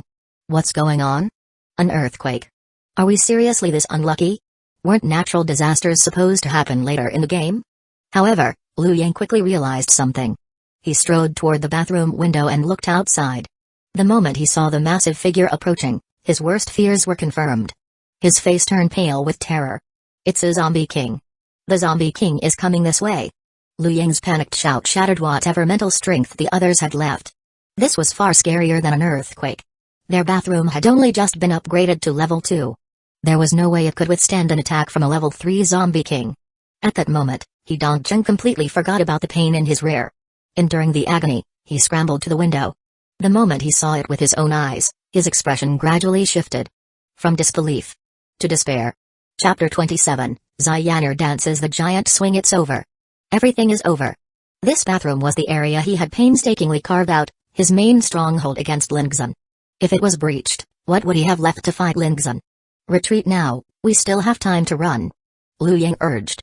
The rest of the ragtag group had already scattered and fled. A team that was never united in the first place would instantly collapse into disarray when faced with danger. Run where? There are no more building complexes left to claim. At this moment, Dongzhen was filled with despair. There was no way he could beg Lingzhen to take him in, right? Let's go find the school leadership. I heard that the president and a lot of the school officials are together. They'll definitely have a solution. Liu Ying could only think of this plan. Maybe, if the security team stepped in, they could put an end to this crisis. Seeing no other option, Dongzhen spent all his remaining gold coins to buy a handgun and some bullets. Abandoning the bathroom, he left without looking back. The night was captivating. After taking a shower, Lingzhen felt refreshed. Satisfied, he opened a bottle of red wine, lay on his bed, and took a slow sip. It was at this moment that there was a knock on the door. He immediately smiled. Come in. Moments later, Ziyaner stepped inside, dressed in an outfit that perfectly accentuated her figure. It seemed she had deliberately worn high heels to match Lingzhen's tastes. Her delicate face showed visible traces of nervousness. She had learned dance from a young age, but after joining the security team, she had become rusty. She wasn't sure if she could perform at her best. Did you learn it? Lingzhen swirled his wine glass, looking at Ziyaner. Before this, he had specifically requested a dance. The giant's wing. He wanted to see how a serious beauty like Ziyaner would look performing such an exaggeratedly expressive dance. Ziyaner pressed her lips together and gave a slight nod. She had learned the dance. It was mostly about flaunting one's charm and seduction. The threshold wasn't high, so it was easy for her to pick up. Then, let's begin. With that, Lingzhen snapped his fingers, and the music started playing. As the rhythm filled the room, Ziyaner began to move. Her performance was reserved, yet brimming with allure. Moving in sync with the melody and beat, Ziyaner gradually found her rhythm. Bit by bit, she grew bolder. She reminded herself. Only by doing this could she avenge her father. When the dance finally ended, Ziyaner used her delicate hands to gently wipe the fragrant sweat from her forehead. Her beautiful eyes shimmered with anticipation as she looked at Lingzhen, as if ripples of water flickered within them. She was waiting for Lingzhen's evaluation. She hoped he would be pleased with her performance. Only then would she have enough bargaining power to negotiate with him. Lingzhen patted the edge of the bed lightly. Ziyaner immediately and obediently sat beside him. To ensure Lingzhen's satisfaction, she sensibly nestled into his embrace. Though a part of her resisted, she told herself not to dwell on it. That was a good dance. I'll help you find the person who killed your father. Lingzhen handed her a wine glass. Hearing his words, Ziyaner's delicate face lit up with joy. She took the glass, looped her arm around Lingzhen's, and took a sip, sharing a ceremonial drink with him. When the time comes, I will give you everything. Midnight. A system notification flashed across everyone's minds. Attention, zombies have upgraded to Tier 2. All players, prepare for defense. Players who have not yet joined the building complex, please do so immediately. At that moment, the regional chat exploded. Liu Qing, it's over. The zombies are advancing to Tier 2. Does anyone have a plan? Wang Liu, right now, Lingzhen is the only one in the entire school with a building complex. That bastard won't let us in, only taking in women. What the hell are we supposed to do? Liu Qing, fellow students, do not panic. I am Liu Qing, the school president. The leadership team is actively contacting officials, and I believe we can resolve this crisis soon. For everyone's safety, I urge all of you to gather on the 16th floor of Staff Building Number 2 and defend together. If we unite, I believe we can hold out until official reinforcements arrive. Wang Eneng, it's the president. We're saved. He's right. If we pool our gold coins together, we'll definitely be able to fight the zombies. If it comes down to it, we can even take over Lingzhen's territory. Zhu Yao, I'm going. It's better to risk it than cower and wait for death. Strength comes in numbers, and so, overnight, the surviving students in the school all began moving toward the staff building, hoping to join up with the few remaining teachers trapped inside. In times of desperation, grouping together wouldn't necessarily save them from danger, but at the very least, it offered some psychological comfort. However, Tier 2 zombies had improved in strength, speed, and awareness compared to their Tier 1 counterparts. This plan to unite against Lingzhen ended up leading to the deaths of most of the students along the way. Only a handful managed to make it to the staff building. Either those who had banded together early, pooled their gold coins to purchase weapons, or those who had betrayed and killed their teammates to steal their gold coins. These were the ones who successfully reached the staff building to regroup. On the 16th floor of the staff building, a large number of students had gathered. Every single one of them was covered in blood. Some from zombies, some from humans. But upon arrival, they all unanimously claimed it was zombie blood. Danzō looked at the handgun in his hand. Earlier, a teammate had slowed them down, so he had simply shot him without hesitation. They had barricaded an entire floor, using all sorts of furniture to block off the hallway entrance. At that moment, a middle-aged man, dressed in a clean black suit, stood out starkly from the blood-stained crowd. When the students saw him, hope reignited in their eyes. It's President Liu. President Liu, nearly 95% of the students have died. Do you have any way to save us? That's right. We still can't reach the security team. If they don't come to rescue us soon, we're doomed. This is all Lingzhen's fault, that heartless bastard. We're all students, yet he refuses to take us in and only accepts women. If I were him, I'd definitely open my doors and save everyone. A chorus of voices rang out, and without needing to discuss it, everyone placed the blame for the current tragedy squarely on Lingzhen. If only Lingzhen had taken them in, they wouldn't have had to endure such danger. Liu Changqing raised his hand, signaling for everyone to quiet down. Students, don't panic. The school is actively communicating with the security team. Right now, the most urgent priority is ensuring everyone's safety. But how can we be sure? Just now, so many people died on the way. Taking over Lingzhen's building complex. How hard can it be? At that moment, Danzō stepped out from the crowd, his face filled with anger. There are so many of us. If we pool our gold coins together and buy powerful weapons, are we really afraid we can't take down a damn building? Danzō's words stirred everyone's emotions. President, he is right. Let's gather our gold coins. I refuse to believe we can't defeat Lingzhen and a bunch of women. Let's do it. We can't just sit here and wait to die, can we? Liu Changqing nodded deeply upon hearing this. I was thinking the same thing. Only by securing a suitable building complex can we ensure the students' safety. In that case, everyone transfer your gold coins to me first. I'll make a unified purchase of weapons, and at dawn, we'll take down a building complex. Perhaps their hatred toward Lingzhen was too deep. At this moment, they were unusually united. Most people handed over their gold coins without hesitation. Only a few, like Danzō, were more cautious. Using the excuse that they had already purchased firearms, they managed to avoid giving up their gold. Seeing the gold coins pouring in, Liu Changqing's lips curled into a smile, and he nodded in satisfaction. Everyone, hand over your weapons as well. I will distribute them properly. We should ensure the stronger students get the more powerful weapons. Everyone found this reasonable and turned in their weapons one by one. Meanwhile, Danzō secretly tucked his gun into his waistband. The moment everyone had handed in their weapons, Liu Changqing's kind expression suddenly vanished, replaced by a dark and sinister look as he scanned the crowd. Eliminate the weak boys. Keep the female students. Throw the fat ones and the ugly ones outside to feed the zombies. Chapter 28, Ryuoyan, can we live together first? Before anyone could react, many of the school leaders around them had already picked up the weapons they had just received. Some fired their guns, others wielded knives. Following Liu Changqing's orders, they began an indiscriminate massacre. In an instant, chaos erupted. No one had expected that the school president they trusted would turn on them. Why? Why is this happening? Aren't you our president? Aren't you afraid the security officers will punish you for this? Ah! Help! Screams of agony echoed through the air. A twisted smile appeared on Liu Changqing's face. In the end, out of more than 50 students, only 15 remained. Danzō, being physically strong, was among them. But if anyone discovered his injured backside, he would likely be killed without hesitation. The remaining survivors, some strong male students and a few women with decent looks, stood in horror, staring at the blood-covered corpses all around them. Their bodies trembled as they struggled to process what had just happened. This floor is no longer suitable for staying. Let's move to the 17th floor. Liu Changqing spoke as if he had just done something trivial. On the 17th floor, Liu Changqing looked at everyone and smiled. There's no need to panic. With 50 people, Even securing enough food is an issue. Don't you think I had to clear out the useless ones? This was for everyone's benefit.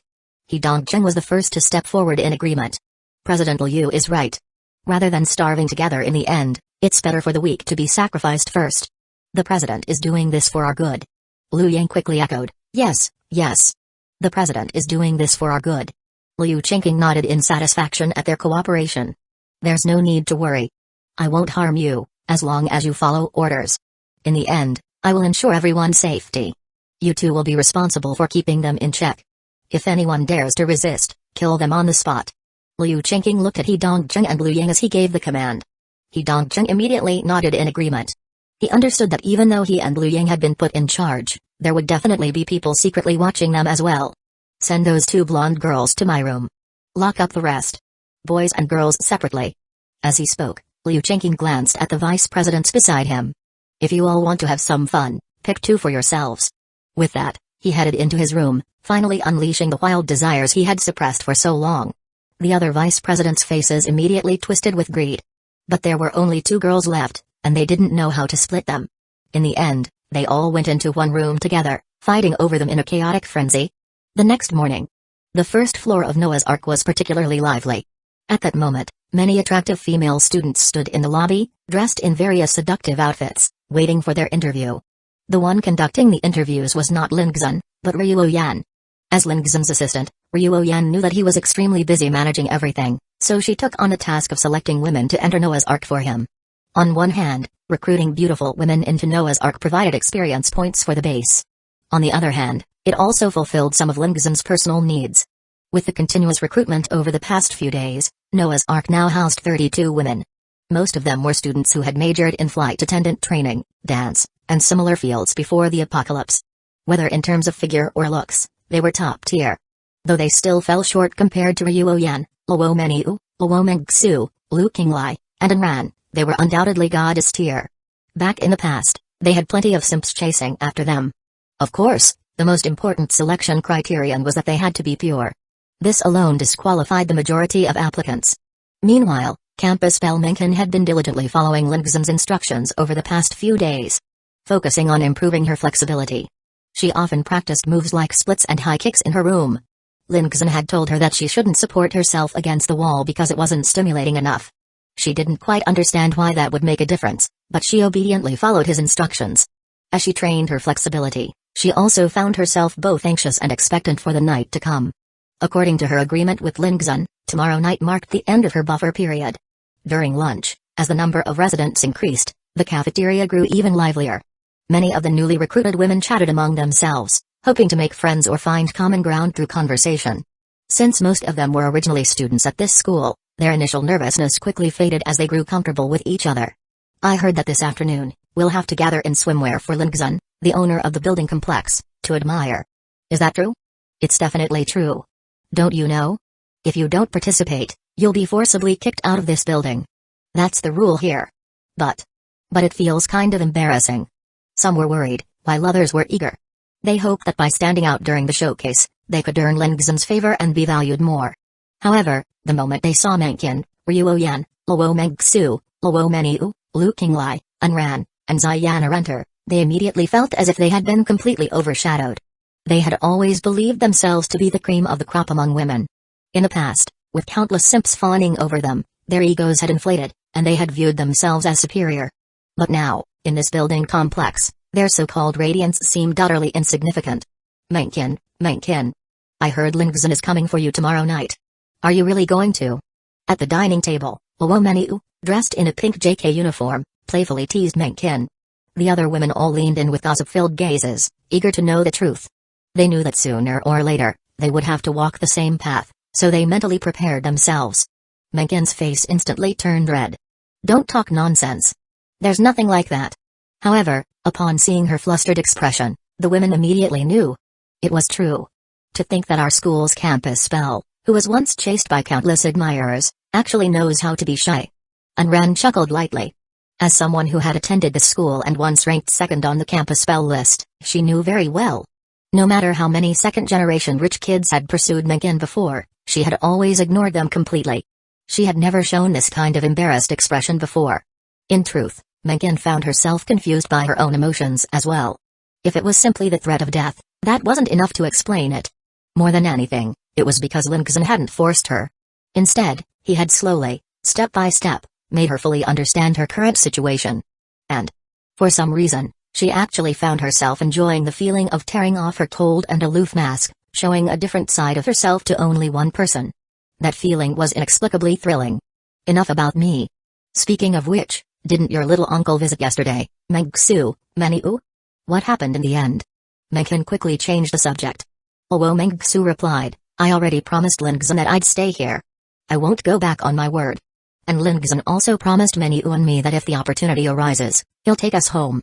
Hearing this, the other women all looked at Luo Mangekyō and Luo Mangekyō with envy. Their families didn't have the kind of powerful background that Mangekyō and Mangekyō had. When the apocalypse game arrived, the first thing they had done was try to contact their families. But no matter how many times they called, they never got through. They all knew exactly what was going on. Unknowingly, they had started to see this building complex as their home. At the very least, they had sisters who shared their struggles, someone to confide in, various facilities for entertainment, and an endless supply of delicious food. Not to mention, the owner of the building was actually quite decent. If it had been any other man in charge, they didn't even dare imagine what might have happened. Women like them, who were once admired and pursued before the apocalypse, had now experienced an overwhelming fall from grace, forced into submission. If that had happened to them, the first thing they would have thought about would be ending their own lives. Lingzhen, of course, understood this very well, which is why he hadn't forced them the moment they stepped into the building complex. He was very aware of the difference between a single meal and a lifetime of sustenance. At that moment, Ryuoyan took out her phone and, once again, tried dialing her family members one by one. Neither of her parents answered. Her uncle didn't answer. Her maternal uncle didn't answer either. Just as she thought it was hopeless, her last call was suddenly picked up. Her face lit up with joy. It was her aunt. Hello? Andy, are you okay? How are you? Where are you? Ryuoyan's voice trembled slightly. Being able to hear a family member's voice, even if it was just her aunt's, felt incredibly precious. The voice on the other end sounded exhausted, but the tone was so soft and beautiful that it was clear she was an absolute beauty. Zhao Yan. They're all dead. They're all dead. Auntie doesn't know what to do anymore. I can't hold on much longer. The trembling voice was full of sorrow, making it impossible not to feel pity. It was clear she was crying. No, Andy, you have to hold on. Tell me where you are. Send me your location. I have a way to save you. Ryuoyan spoke urgently. The apocalypse game had already been in place for days. Her aunt was divorced and alone. She wouldn't last much longer. In the past, her aunt had married a scumbag. Just a week after their wedding, he had cheated on her. Unfortunately, their marriage had lasted less than a week before ending in divorce. But fortunately, nothing had happened between them, and her aunt had remained pure. Ryuoyan had always been close to her aunt, and after that incident, she worried her aunt might not be able to move on, so she called her almost every day. Zhao Yan, as long as you're safe, that's enough. Don't worry about me. Just live your life well. I have no attachments left in this world. The only one I can't let go of is you. Xu Yifeng's voice grew even weaker. For the past few days, she had done everything she could to get her hands on a phone, just so she could call Ryuoyan. In the end, she had finally used a kitchen knife to kill the zombie that had broken into her living room, but that had also drained the last of her strength. The moment she got the phone and saw Ryuoyan's missed calls, she had felt that everything had been worth it. Andy, don't say that. Send me your location. Are you at home? I am. But before Xu Yifeng could finish her sentence, the call suddenly cut off. When Ryuoyan tried calling again, she saw that the phone had already been switched off. A deep sense of helplessness washed over her, making her want to cry. Zhao Yan, what's wrong? Did you reach a family member? Don't cry. You can go to Lingzhen. He'll definitely have a way. Yes.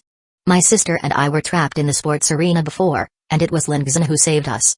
Hearing this, Ryuoyan wiped away the tears at the corners of her eyes and immediately got up, rushing toward Lingzhen's room. At that moment, Lingzhen had just finished eating. Seeing the number of people in Noah's Ark growing day by day, he felt quite satisfied. As expected of Ryuoyan, the women she picked were all top-tier beauties. Moreover, as the number of women increased, a system feature was triggered. Consumed resources were doubled and refunded. The system had been notifying him repeatedly that his resources were multiplying. None of that mattered, though. The real highlight was the afternoon's swimsuit showcase, where more than 30 women would be on display. Hopefully, there would be a few standouts among them. At that moment, there was a knock on Lingzhen's door. "Come in." The door opened, and Ryuoyan walked in, her face tear-streaked, looking completely pitiful. Anyone who saw her like this would have an uncontrollable urge to comfort her. With her long, slender legs, Ryuoyan hurried toward Lingzhen in distress. "Lingzhen, can you help me? I got in touch with my aunt, but she's not going to make it. She's my only blood relative left. I don't want to lose her." Ryuoyan looked at Lingzhen, placing all her hopes on him. For some reason, Lingzhen found himself intrigued. "Ryuoyan's aunt? Do you know her exact location?" Ryuoyan quickly nodded. "Before the call was cut off, Auntie told me she was at home. But now that the zombies have reached Tier 2, I'm afraid she won't last much longer." As she spoke, she worried that Lingzhen might refuse to help because it was too dangerous or troublesome. Without hesitation, Ryuoyan moved her long, insured for millions legs and straddled Lingzhen's lap, biting her lip as she tried to act coquettish. "Please, Lingzhen. She's the only family I have left. If something happens to her, I don't think I can hold on either." As she spoke, fresh tears rolled down her cheeks. This was Ryuoyan, the stunning beauty, a once-in-a-lifetime goddess. Her flawless face was right in front of him, her fair and slender legs wrapped around him, and her soft, sultry voice seeped into his bones, shaking his very soul. "Yanner, you should know that Menken has already promised to let me come to her tomorrow night." Lingzhen looked at Ryuoyan, his words carrying a clear implication. "Aren't you going to offer something in exchange?" Ryuoyan bit her lip. "As long as you save my aunt, I'll agree to it. But can we take it slow? I've never done this before. Can we start by living together first?" Hearing this, Lingzhen let out a light chuckle. He ran his hand roughly over Ryuoyan's soft, pale thighs and smirked. "You said it yourself." Chapter 29, Losing a Few Pounds? He knew that asking Ryuoyan now wouldn't be ideal, not to mention whether she could accept it in such a short time. Besides, her aunt was also in danger right now. If Ryuoyan kept getting distracted, it would seriously affect her experience. "Do you have your aunt added as a friend in the game?" Lingzhen looked at Ryuoyan and asked. Ryuoyan shook her head. The situation earlier had been too urgent, and she hadn't even had the chance to say much. Hearing this, Lingzhen frowned slightly. This could be a bit troublesome. "Where exactly is she?" "By Gyuan Residential Complex, about 10 kilometers from the school, I think." As she spoke, a worried look appeared on Ryuoyan's delicate face. Lingzhen, please be careful too. If you really can't save her, don't push yourself. You absolutely must not put yourself in danger." She didn't want Lingzhen to risk his life because of this. Lingzhen, of course, understood. But if it was 10 kilometers away, that meant he had to find a vehicle. He had considered forcibly using precision capture to pull Ryuoyan's aunt into Noah's Arkansas, but unfortunately, that skill couldn't target specific individuals. It was completely random. Looks like he had to find a safe enough vehicle. In the game marketplace, he could spend gold coins to buy some defensive enhancements for vehicles. These tradable items existed to help humans go outside and fight zombies. But all of that was based on one condition. He needed a car first. There were indeed many luxury cars on campus, but he didn't have the keys. Thinking of this, Lingzhen's eyes suddenly lit up. Those luxury cars mostly belonged to school leadership, and Zhao Xuri had contacted him before. He could start from there. With that in mind, Lingzhen found Zhao Xuri in the friend system. "Lingzhen, I need a car, preferably a full tank, and not electric." The reason for avoiding electric cars was simple. Charging took time, whereas a fuel car just needed a full tank. Although some cars could swap batteries, compared to electric vehicle batteries, gasoline was clearly easier to obtain. "Zhao Xuri, why should I give you one? You won't even let me in." Zhao Xuri was obviously still angry, thinking about what Lingzhen had told him before. Right now, he had already teamed up with Liu Chenking and formed a small faction. He believed it wouldn't be long before they could take down Lingzhen. At this moment, Zhao Xuri told Liu Chenking about Lingzhen's request. "What? You rejected him? Why the hell would you do that? Give it to him." Liu Chenking looked at Zhao Xuri like he was an idiot. He suspected that giving Zhao Xuri a female student to play with yesterday had messed up his brain. But he won't let us in." Zhao Xuri was confused. Liu Chenking sneered, "If he won't let us in, then we'll get rid of him. Giving him the car key will be the perfect chance to strike." Zhao Xuri was stunned for a moment, then suddenly realized. Yeah, that made sense. But don't agree too quickly, or he'll get suspicious. Ask for some bargaining chips. Preferably food. Hearing this, Zhao Xuri quickly followed his instructions. "Zhao Xuri, it's not impossible, but we need some food." "Lingzhen, no problem. How much do you want?" Zhaozuri, at least 300 jin, approximately 150 kilograms. Zhaozuri knew he was asking for a lot, so he planned to negotiate step by step. He was also well aware that Lingzhen couldn't possibly hand over 300 jin of food all at once. With the current apocalypse, no one could afford that. However, after a while, when Lingzhen didn't reply, Zhaozuri started to panic. Did he ask for too much and scare Lingzhen off? Beside him, Liu Changqing frowned and asked, "What's going on? How much did you ask for?" Zhaozuri hesitated before answering, 300 jin. Losing a few pounds? Liu Changqing's eyes almost popped out. He smacked Zhaozuri on the head. "I told you to fish him in, and you scared him off instead? You really dared to ask for that much? Who the hell could pull out 300 jin of food in one go? A car just sitting there is useless. Food is precious, do you think he's an idiot?" Liu Changqing was so mad he almost laughed. What kind of pig teammate was this? As time passed, food would only become more valuable.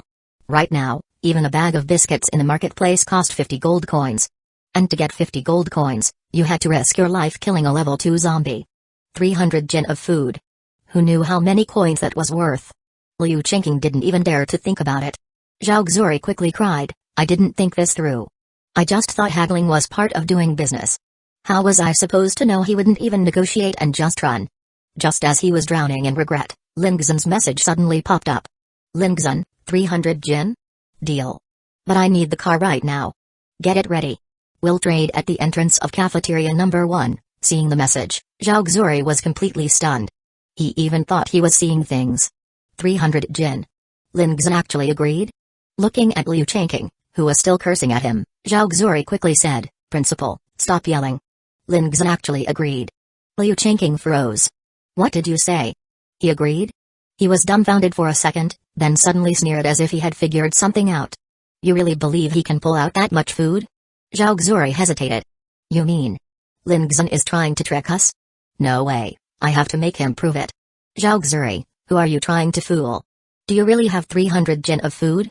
Liu Changqing immediately smacked Zhaozuri on the head again. "Stop. Don't question him. I told you to bait him, not scare him away. As long as he shows up, we've got him." But Zhaozuri turned his head, looking embarrassed. I already sent the message." Liu Changqing smacked his own forehead, his heart rate going haywire with anger. Pig teammate. A total pig teammate. If you kill Lingzhen and take over his building complex, do you really think food will be a problem? Zhaozuri had no argument against that. Even he felt like he had fried his brain. Should I tell him to forget proving it? Don't you think that would be suspicious? Someone who can occupy an SSS-class building complex. Do you really think he can't see through your little tricks? Liu Changqing snapped. Zhaozuri felt that Liu Changqing had a point. But what now? More than anyone, he wanted to kill Lingzhen. Just for the fact that Lingzhen had beaten him up before, he had to get revenge. Let's see what he says. If he refuses to prove it, we'll just pretend nothing happened. If he agrees, well, he won't. There's no way he actually has that much food. Liu Changqing said slowly, convinced that there was no way Lingzhen would comply. They waited in silence. Meanwhile, Lingzhen had already arrived at the super granary and used the game system's built-in recording function to take a picture of the scene. Then, he sent it to Zhaozuri. Chapter 30, Life like an emperor even though he had proven it. That didn't mean he would actually trade all 300 jin of food to Zhaozuri. He wasn't a fool. He was fishing. He had to throw out the bait first for the fish to bite. Unknowingly, Zhaozuri and Liu Changqing hadn't realized yet that they were already the fish on the hook. At this moment, Zhaozuri was starting to get anxious. Just as he was considering whether to send another message. Suddenly, Lingzhen sent him a photo. The moment he saw what was in the photo, he froze in place, thinking he was hallucinating. No way, how is this possible? Fake, it has to be fake. Zhaozuri couldn't believe what he was seeing. But when he saw the second photo, where Lingzhen had even included a piece of paper with his name written on it as proof, he was completely dumbfounded. What happened? Did Lingzhen reply to you? Don't rush to respond. Just act like nothing happened, and don't mock him either.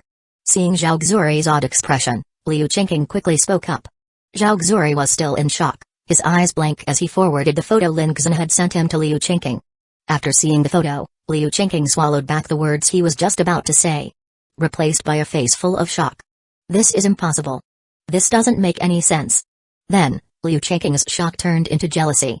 While the high and mighty school leadership were still starving here, Lingzhen already had more gourmet food than he could eat.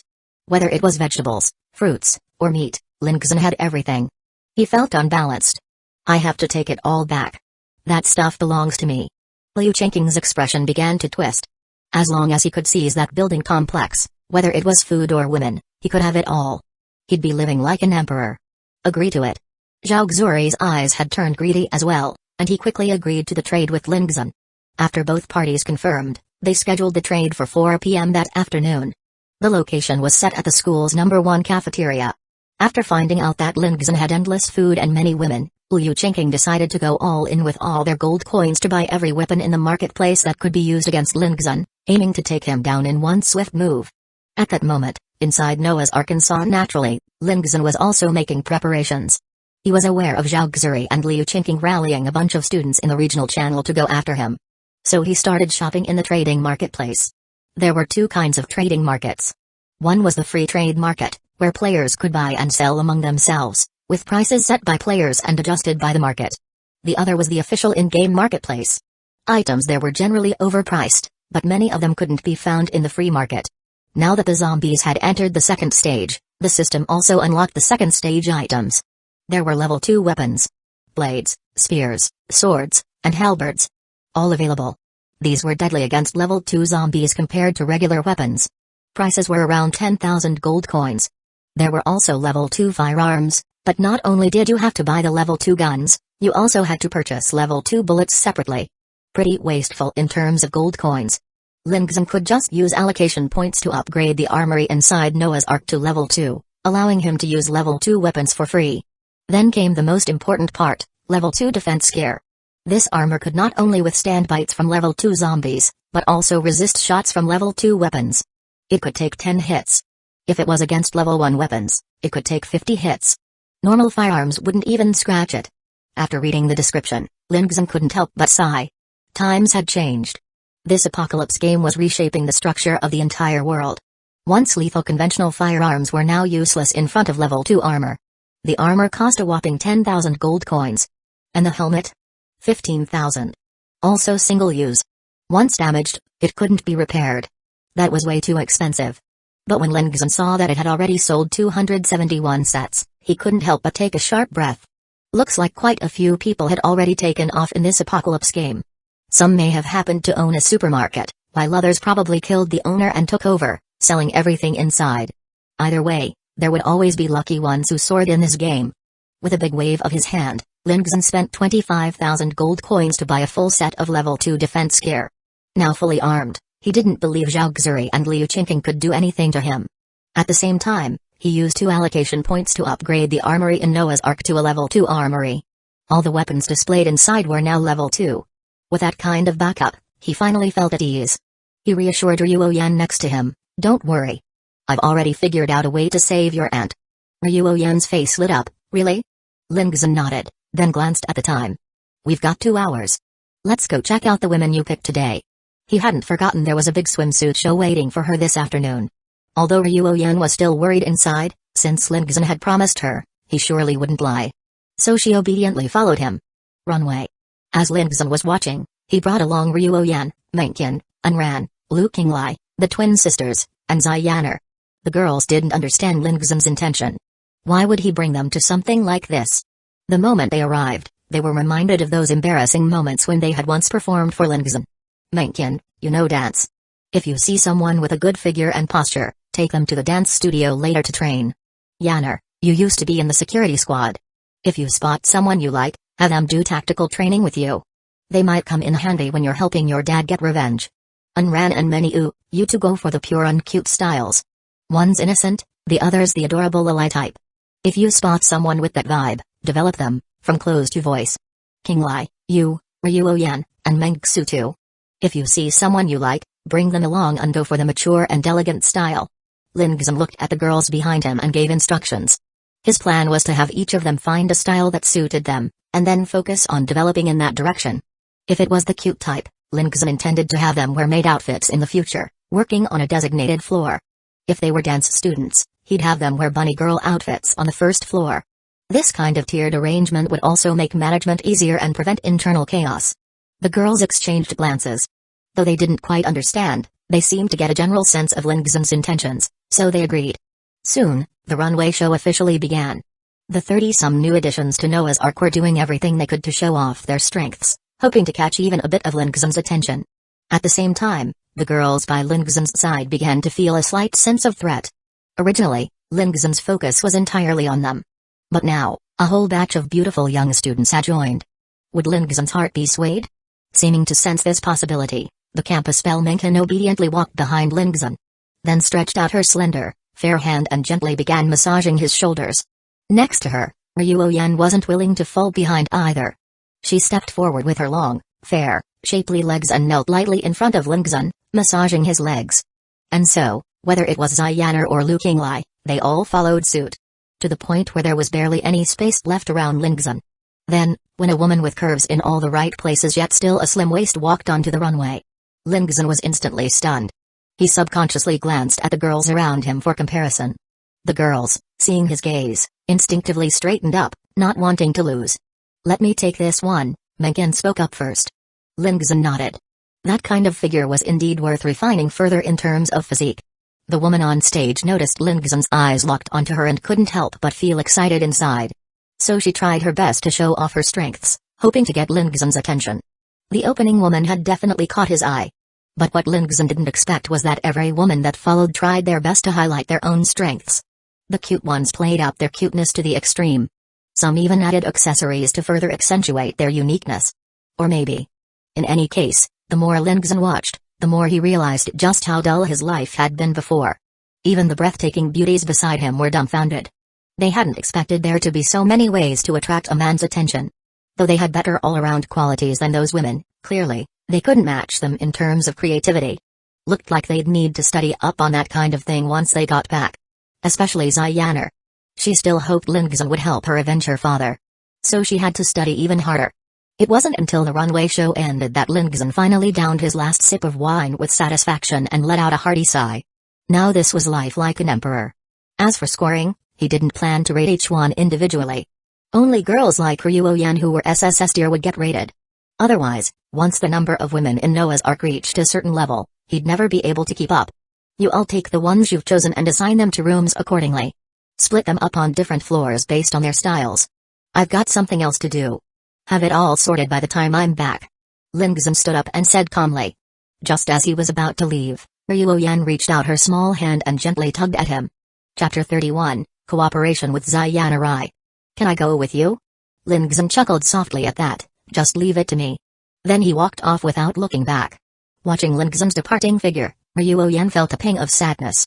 She felt like she owed Lingzhen far too much. Even now, Lingzhen had never once forced her to do anything. Before, it was because she was shy. But after today, she had to start being more proactive. Lingzhen, Ziyaner looked at Ryuoyan. He's going to help me save my aunt. After hearing that, Ziyaner's beautiful eyes narrowed slightly. Take care of the ones I just picked for me. With that, she turned and ran in the direction Lingzhen had gone. Once Lingzhen reached the armory, he suited up in a full set of level 2 defense gear. Fully armed, he selected 2 level 2 handguns from the armory. Same as last time, a Glock and a silenced USP. Handguns were easier to carry. If he walked around with a full rifle, it'd just attract attention. Just as he was about to set off, he heard footsteps behind him. Turning around, he saw Ziyaner walking toward him with serious eyes and small, determined steps. I'm going with you. Don't reject me yet. I need real combat experience. That's the only way I can avenge my father with my own hands. Looking at Ziyaner's breathtaking yet fiercely determined delicate face, Lingzhen had been ready to refuse, but ended up swallowing the words. He tossed her the level 1 defense suit he'd previously discarded. Alright, but this level 1 defense suit can only take 10 hits from level 1 bullets and 50 hits from regular bullets. If it gets dangerous, hide behind me. Ziyaner took the suit but placed it on a nearby box. Then she walked over to a sniper rifle. I don't need the armor. Just give me this gun. Lingzhen's eyes narrowed. You know how to use it? I served for 5 years. I even won a best sniper medal. What do you think? At this moment, Ziyaner radiated such confidence that Lingzhen felt even the sun couldn't outshine her. Alright, then we'll go together. He knew a good sniper was incredibly rare. If Ziyaner was telling the truth, then he'd truly struck gold. Lingzhen quickly explained the general action plan to her. After listening, Ziyaner surveyed the general layout from the top floor of Noah's Ark and saw I can cover you from here. Saying that, She walked to the rooftop edge, set up the sniper rifle, and got into position with textbook form. Her combat suit perfectly outlined her figure, and Lingzhen couldn't help but be a little entranced. It was hard to believe this was the same Ziyaner who had once danced seductively for him in a bedroom. The contrast was just too much. When you give the signal, I'll fire. After confirming everything, Ziyaner turned to Lingzhen. Seeing that Lingzhen's gaze was still lingering on her body, she blushed slightly. What are you staring at? We're about to start. You better focus, or something could go wrong. Ziyaner said with mild annoyance. Lingzhen chuckled and looked away. I'll leave it to you, then. With that, he turned and headed downstairs toward the number 1 cafeteria for the meeting. At the same time, a message popped up in the friend system from Ziyaner. Ziyaner, be careful. If it gets out of hand, hide and let me handle it. Lingzhen couldn't help but feel a warmth in his heart. Having a dependable partner like this really put him at ease. Just then, he received another message. This one from Zhao Xuri. Zhao Xuri, we've already arrived at the entrance of number 1 cafeteria. Where are you? Upon seeing the message, Lingzhen let out a small laugh. We? But just as he laughed, Zhao Xuri retracted the message and sent a new one. Zhao Xuri, I've arrived at the entrance of number 1 cafeteria. Where are you? Lingzhen nearly burst out laughing. If there hadn't been a few zombies blocking the way, he might have laughed himself to death. He raised his silenced pistol and quickly cleared out the nearby zombies. Then he made his way to number 1 cafeteria. There, he saw Zhao Xuri standing alone at the entrance. Beside him was a Porsche Cayenne. Not bad, an SUV. But seriously, these damn school leaders were loaded. Who knows how much money, originally meant for school infrastructure, had ended up in their own pockets. Ziyaner, be careful. There are people with guns aiming at you from the 2nd and 3rd floors of the cafeteria. Looks like level 1 firearms, but from their stance, they're clearly newbies. I'd say it's unlikely they'll hit you, Ziyaner. The far side of the building is a blind spot from my position. I can't see anything there. It's highly likely there's an ambush. After reading the messages, Lingzhen frowned slightly. Didn't expect them to actually scrounge up enough money for a few level 1 guns. Looks like he really did need to be careful. His current armor could only take 50 bullets from level 1 firearms. As he approached, Zhao Xuri raised a dagger and pointed it at Lingzhen, his brows furrowed. Well, Dean Zhao, all healed up already? Zhao Xuri had no idea who the guy wrapped up head to toe in gear was. Couldn't even see his face. But the moment Lingzhen spoke, he knew. Right out the gate, Lingzhen was pouring salt in the wound, making Zhao Xuri furious. If he hadn't begged Liu Changqing to spend gold coins on some healing meds from the system store, who knows how long it would have taken for his injuries to recover. Where's the 300 jin of food you promised? You came empty-handed? Don't tell me you're backing out? Zhao Xuri had no patience for small talk. He brought the dagger only to make Lingzhen drop his guard. And honestly, even if Lingzhen hadn't brought the food, Zhao Xuri didn't care. Because Lingzhen had already walked right into their trap. Once they killed him, the whole building would be theirs. Forget the food. No rush now. I just wanted to see your sincerity. Didn't think you'd actually bring the car. But Dean Zhao, you came alone? Aren't you afraid of zombies? Don't tell me you've got backup hiding nearby? Lingzhen feigned a glance around the area and into the cafeteria. Just in time to see someone on the 2nd floor duck back after sticking their head out. He nearly burst out laughing. What a joke. Worst ambush setup ever. Bunch of amateurs. Zhao Xuri's expression clearly twitched with discomfort. No way. I said I'd come alone to trade, and I did. But you. No food, no deal. I'm not giving you the car. Zhao Xuri snorted. Still smiling, Lingzhen walked up and lightly patted Zhao Xuri's shoulder, making him flinch in surprise. Realizing he overreacted, Zhao Xuri coughed awkwardly. What are you doing? Nothing, Dean Zhao. The car's already here. What if it's broken? Why don't you try starting it up for me? And no problem. Zhao Xuri spoke while glancing sideways up at the building. He was thinking, why haven't they made a move yet? But what he didn't know was that upstairs, Liu Changqing was already dumbfounded after seeing the gear Lingzhen was wearing. That's level 2 defense armor and helmet. We only have 2 level 1 weapons, and we don't even know how to use them properly. President Liu, there's no way we can take him down. Beside him, Dongcheng looked worried. No one wanted Lingzhen dead more than he did. But Lingzhen was ridiculously loaded. Who knew where he got all that gold to gear himself up with level 2 armor? Then what do? We can't just hand over the car for nothing, right? Liu Changqing looked extremely frustrated. They'd set up so many people in ambush and accounted for everything. Except the fact that they couldn't hurt Lingzhen at all. I've got an idea, Dongcheng's eyes lit up. Everyone turned their attention to him. What idea? Hurry and tell us. Time was tight. They had to act. Lingzhen may be fully armored, but he's got no weapons. Even if he's hiding one, there's no way he can take all of us at once. We rush in, hold him down, tie him up. Not only can we kill him, we can strip that armor off him. That stuff's worth tens of thousands of gold coins. At those words, Liu Chenqing's eyes lit up with excitement. Right, that's a good plan. Let's do it. Quick, notify everyone in our action group chat. Once I give the word, we all rush in and take Lingzhen down. Liu Chenqing thought the plan was solid. Even if Lingzhen really had a weapon, he couldn't stand up to so many people. Just to be safe, he spent the last of his gold coins to buy a level 1 defense shield. Then they quietly gathered everyone and huddled in a corner on the first floor of the cafeteria, waiting for the signal to take Lingzhen down all at once. Outside the cafeteria, Zhao Xuri was already sweating.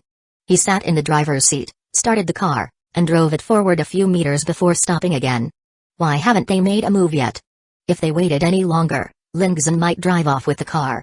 Meanwhile, Lingzhen received a message from Ziyaner and learned that Liu Chenqing and the others were already preparing to act on the first floor. But he didn't panic at all. He even smiled lightly as he looked at Zhao Xuri, who had just gotten out of the car. Hand over the keys. I'll use the car to help you haul the supplies over, how about that? Zhao Xuri instantly exploded. Do I look stupid? What if you drive off and don't come back? Zhao Xuri is no fool. Didn't think you were actually smart, Lingzhen couldn't help but compliment. But that compliment felt like an insult to Zhao Xuri. Seeing Zhao Xuri's slightly anxious expression, Lingzhen teased him. What, still not making a move? If you don't, I'm leaving. Yeah, why haven't they? Zhao Xuri instinctively followed along, but halfway through, he realized something was wrong, eyes widening as he quickly corrected himself. What do you mean, making a move? Lingzhen laughed. You didn't know? There are a lot of people hiding inside the cafeteria. Someone planning to backstab you maybe? Better be careful. That immediately sent a chill down Zhao Xuri's spine. He looked at Lingzhen in disbelief. He found out about the ambush? But then, why wasn't Lingzhen running? Cold sweat ran down his back. Could it be Lingzhen wasn't scared at all? Just wait, I'll show you something fun in a second. Lingzhen lightly patted Zhao Xuri's shoulder. In the next moment, he somehow produced a dagger and held it to Zhao Xuri's neck. Zhao Xuri instantly trembled all over, and the dagger in his own hand dropped to the ground. What are you doing, Lingzhen? Don't be rash. We're here to trade, aren't we? How could you break your word like this? Don't do anything crazy, or the security squad won't let you off. As he spoke, a sudden warm trickle slid down Zhao Xuri's pant leg. A stream of unknown liquid. Lingzhen hadn't expected Zhao Xuri to be this easy to scare. If you don't make a move, I will. That devilish voice completely broke Zhao Xuri down. He shouted toward the cafeteria, not daring to move his neck at all. Why the hell aren't you moving already? Still hiding? You damn fools, your Cs are practically hanging out and you're still hiding. You think you're well hidden? Like a lit fuse, his angry roar triggered action. Liu Chenqing, Dongzhen, and the others in the cafeteria could no longer hide. They charged out, one of them carrying a level 1 shield. Liu Chenqing held up the shield and shouted, "Don't shoot. Hold Lingzhen down and restrain him." The others, trying to hype themselves up, shouted as well. "Hold Lin." Bang. Before the words were finished, a sharp, piercing gunshot rang out from an unknown location. They watched as Liu Chenqing's head exploded right in front of them, blood splattering across their faces. Even bits of brain matter flew out. Looking again at Liu Chenqing's shield, there was a single bullet hole, with spiderweb-like cracks spreading out. Everyone was stunned. One quick-witted guy, midway through yelling, realized something was wrong and quickly changed his line. Take down the zombie next to Lingzhen. Protect Lingzhen. With that, he charged toward a zombie not far away. The others quickly followed suit. DMN zombie. Messing up our trade. DMN it, so DMN dead. Protect Lingzhen. Don't let the zombies mess with the trade. In an instant, everyone switched directions. Some even turned around and ran back into the cafeteria. Not a single person came for Lingzhen. Zhao Xuri, who was being held hostage, was completely dumbfounded. This is what you call taking Lingzhen down in one swift strike? Fuck, can someone please worry about me? I'm still being held by Lingzhen here. Even Lingzhen didn't expect them to flip sides so quickly. 1 second they were united, the next they scattered like roaches. Even Ziyaner messaged him to ask what just happened. Why did none of them charge at Lingzhen? Did she kill the wrong guy just now? Were they actually trying to protect Lingzhen? Otherwise, why were they going crazy killing zombies all of a sudden? Lingzhen, no matter what, I'm still school leadership, right? Come on, with the kind of connection we have, how about you just let me go? I promise I won't mess with you again. Lingzhen's dagger crept even closer to Zhao Xue's neck as he spoke coldly. Yeah? What connection are you talking about? You mean the one where you forced me to apologize to those student council dogs? Or the one where you forced Sister Lu to resign? Chapter 32, Sexy Little Outfit. I was wrong, Lingzhen. I know I was wrong. I won't dare do it again. Please forgive me. Lingzhen let out a cold snort, retracted his dagger, then kicked Zhao Xue to the ground. Right after, he tied him up and tossed him into the trunk. Go apologize to Sister Lu. In the end, the one Zhao Xue truly hurt was Lu Qinglai. Lu Qinglai even resigned on the spot just to stop him from apologizing to the wrong person. Lingzhen felt it was necessary to let Zhao Xue give her an explanation. Then Lingzhen started the car and drove to the gates of Noah's Ark and saw there was just enough space within the protected area of Noah's Ark to park a single car. Afterward, he dragged Zhao Xue straight into the lobby of Noah's Ark and saw the commotion immediately drew a crowd of women. Seeing himself surrounded by long-legged women, Zhao Xue couldn't help but have a thought. If he could just have a little fun with them, even dying would be worth it. But it was only a thought. These women all belonged to Lingzhen. Lu Qinglai stepped out from the crowd, stared at Zhao Xue on the ground, and then walked in small steps over to Lingzhen's side. He Zhao. Lingzhen nodded, then looked at Lu Qinglai and spoke gently. Sister Lu, you almost resigned because of me earlier. Now I've brought him here to apologize to you. Seeing this, Zhao Xue, who was tied up on the floor, immediately burst into tears and snot.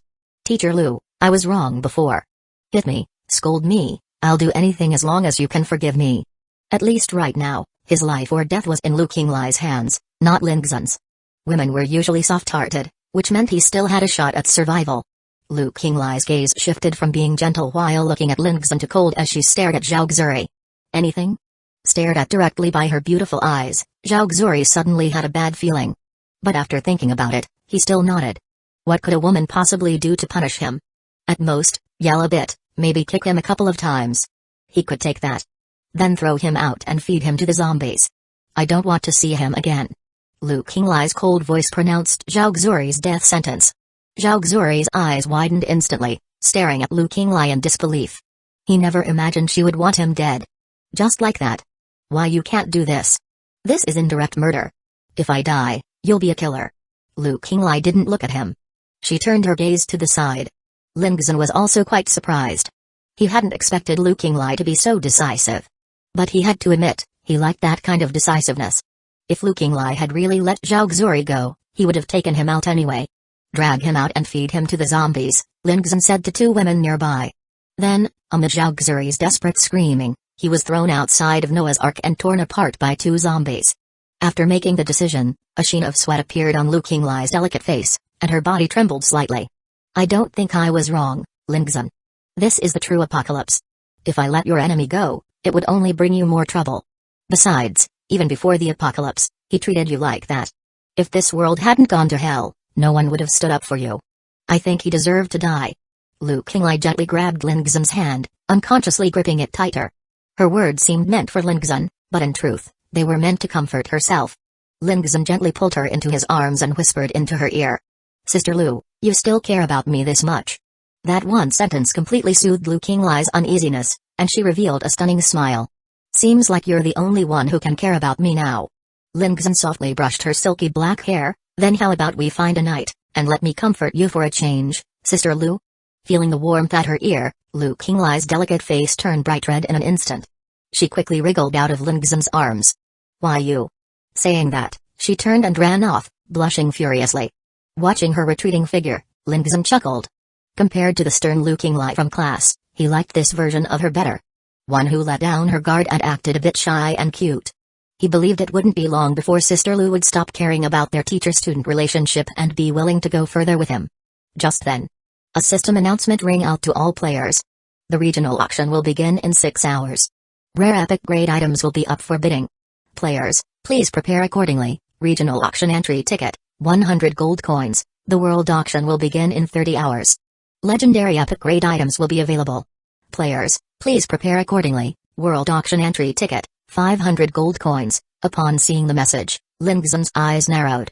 He still had over 20,000 gold coins. The regional auction would start at midnight tonight.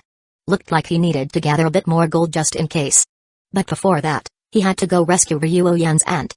At that moment, Ziyaner came downstairs carrying the boxed sniper rifle. When she saw Lingzhen, she walked over with small steps. "I'll go with you."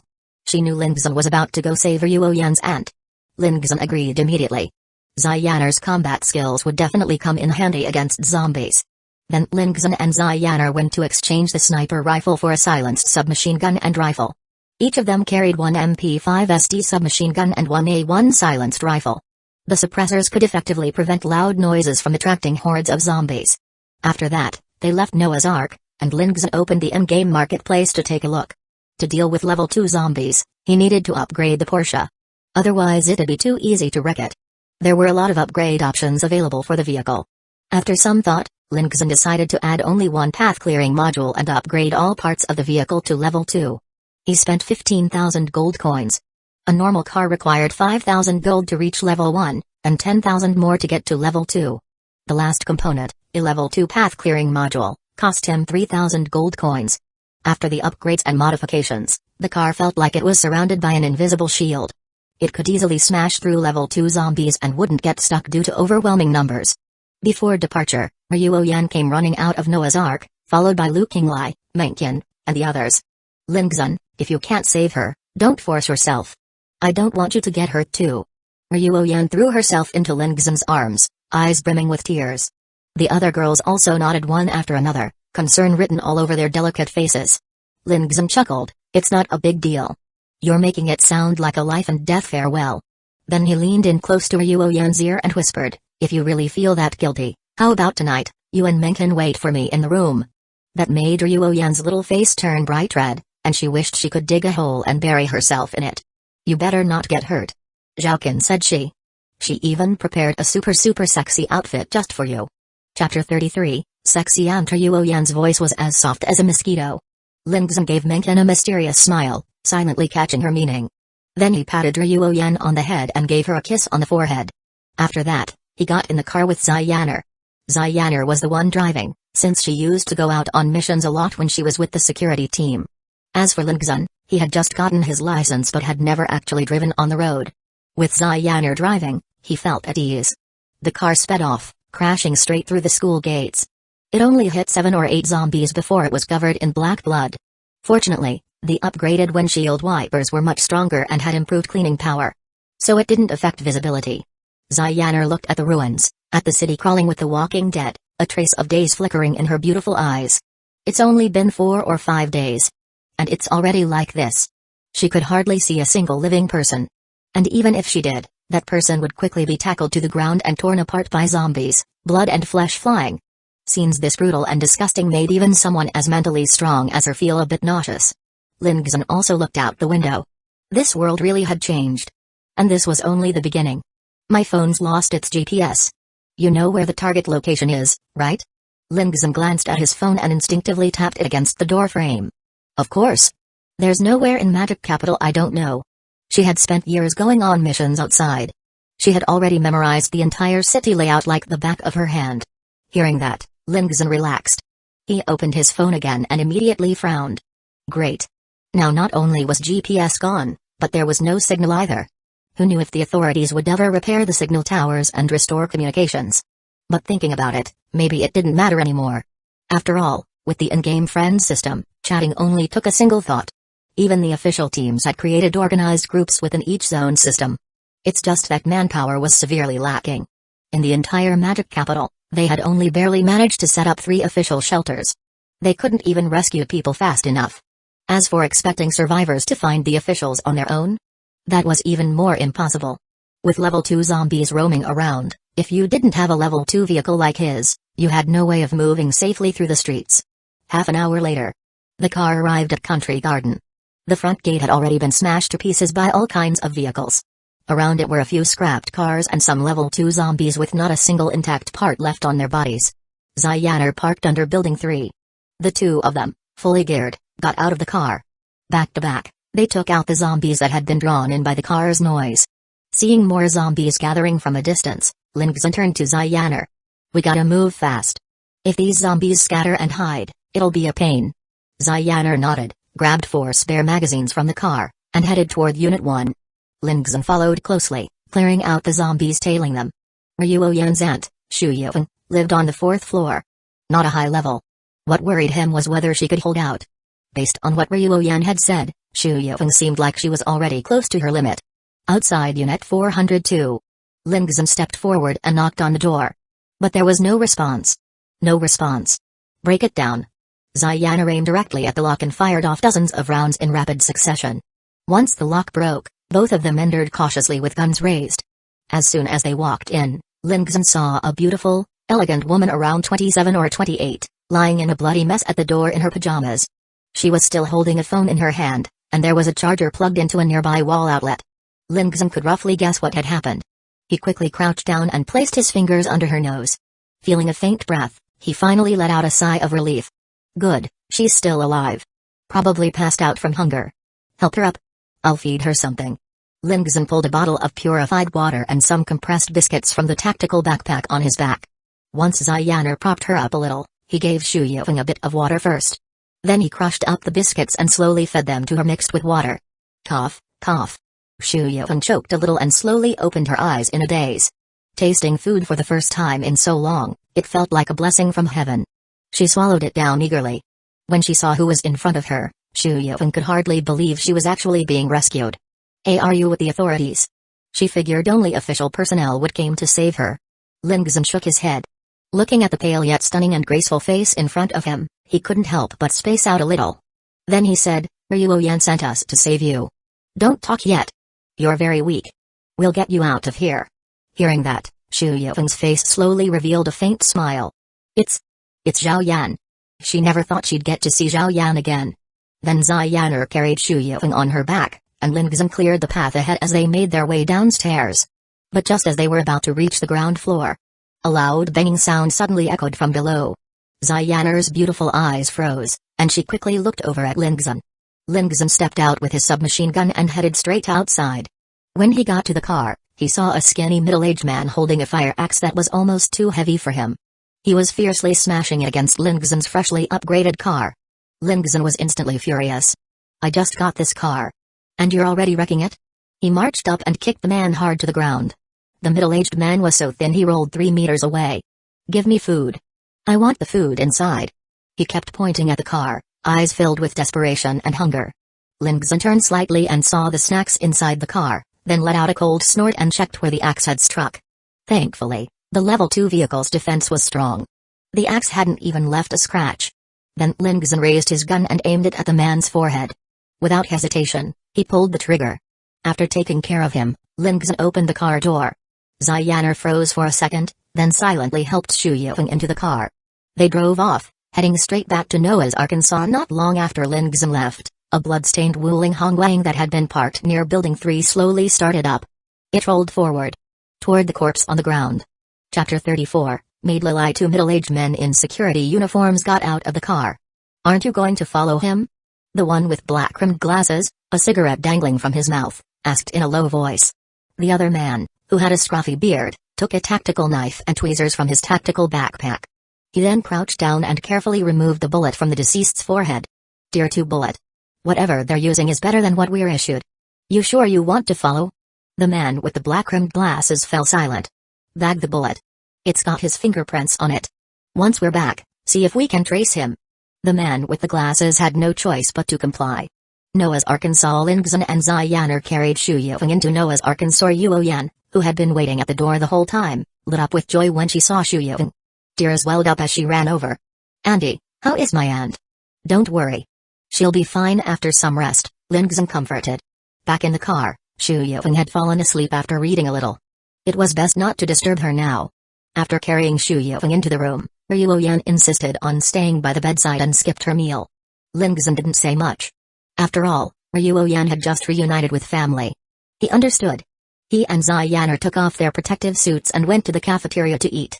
After a day of selection by Anran, a group of women who could cook had already been assigned to handle the meals in the cafeteria. As a result, the food was much better than before. There were many more options to choose from. The women who had just arrived at Noah's Ark were all full of motivation when they saw such a rich meal. They all silently vowed to do their best to win Lingzhen's approval. Lingzhen ordered a steak, some salmon, a rice bowl, and a vegetable salad.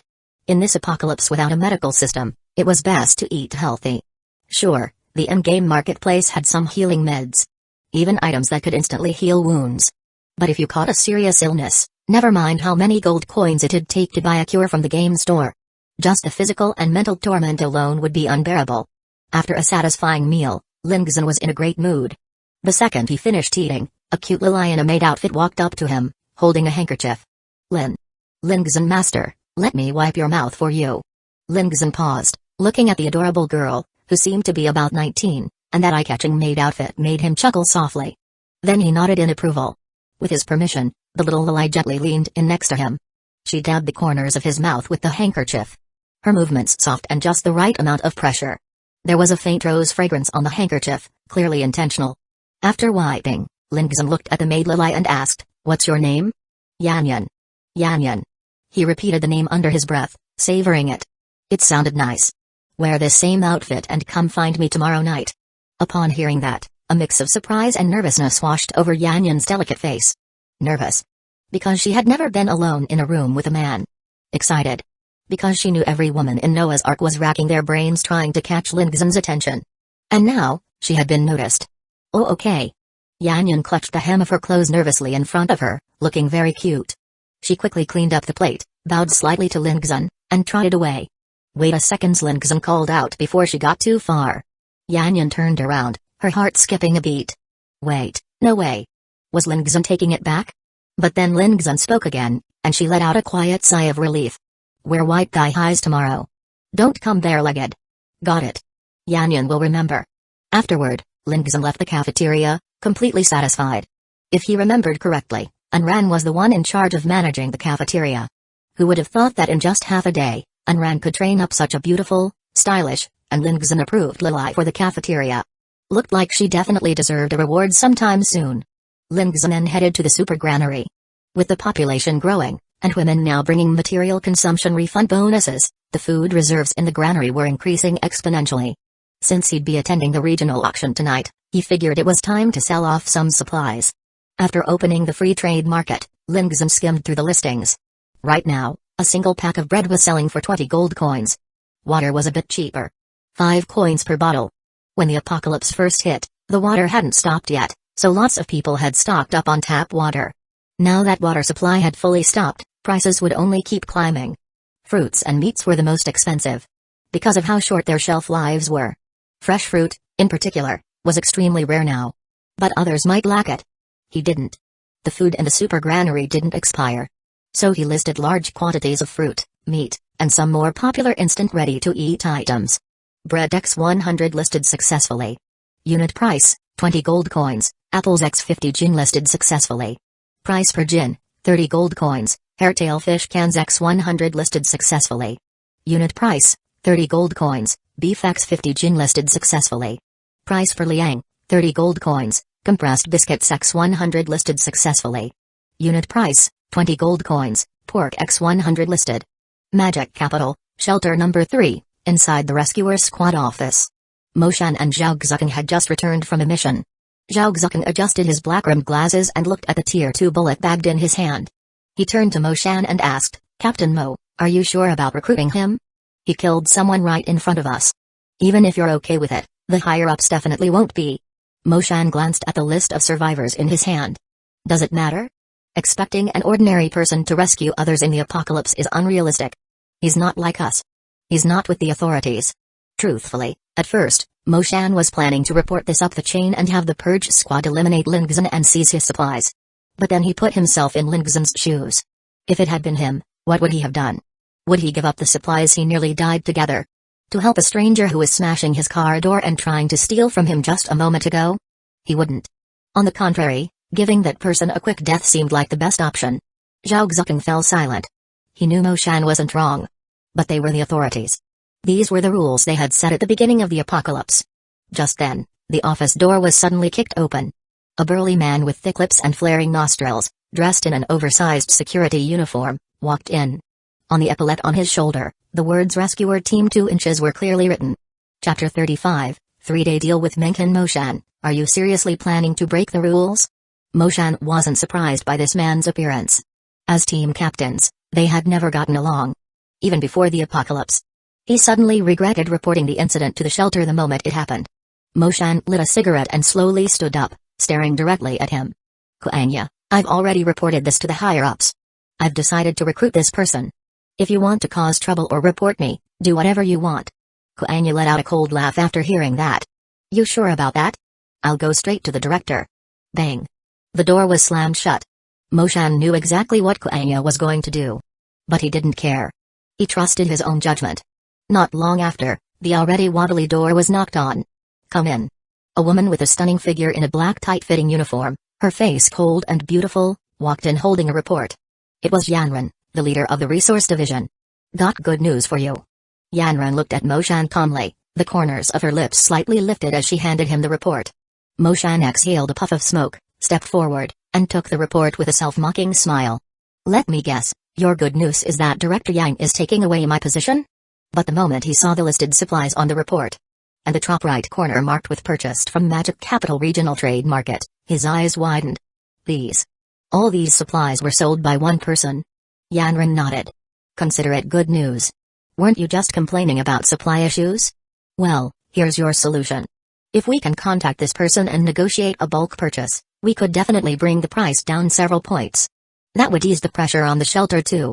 After all, with so many people at the shelter, buying piecemeal from a chaotic market at retail prices was quite wasteful. A rare smile appeared on Moshan's face. That's definitely good news. Have you gotten in touch yet? Lately, their team had been running into supply shortages during missions. He obviously wanted it resolved quickly. Yanran shook her head. I sent him a friend request, but he ignored me.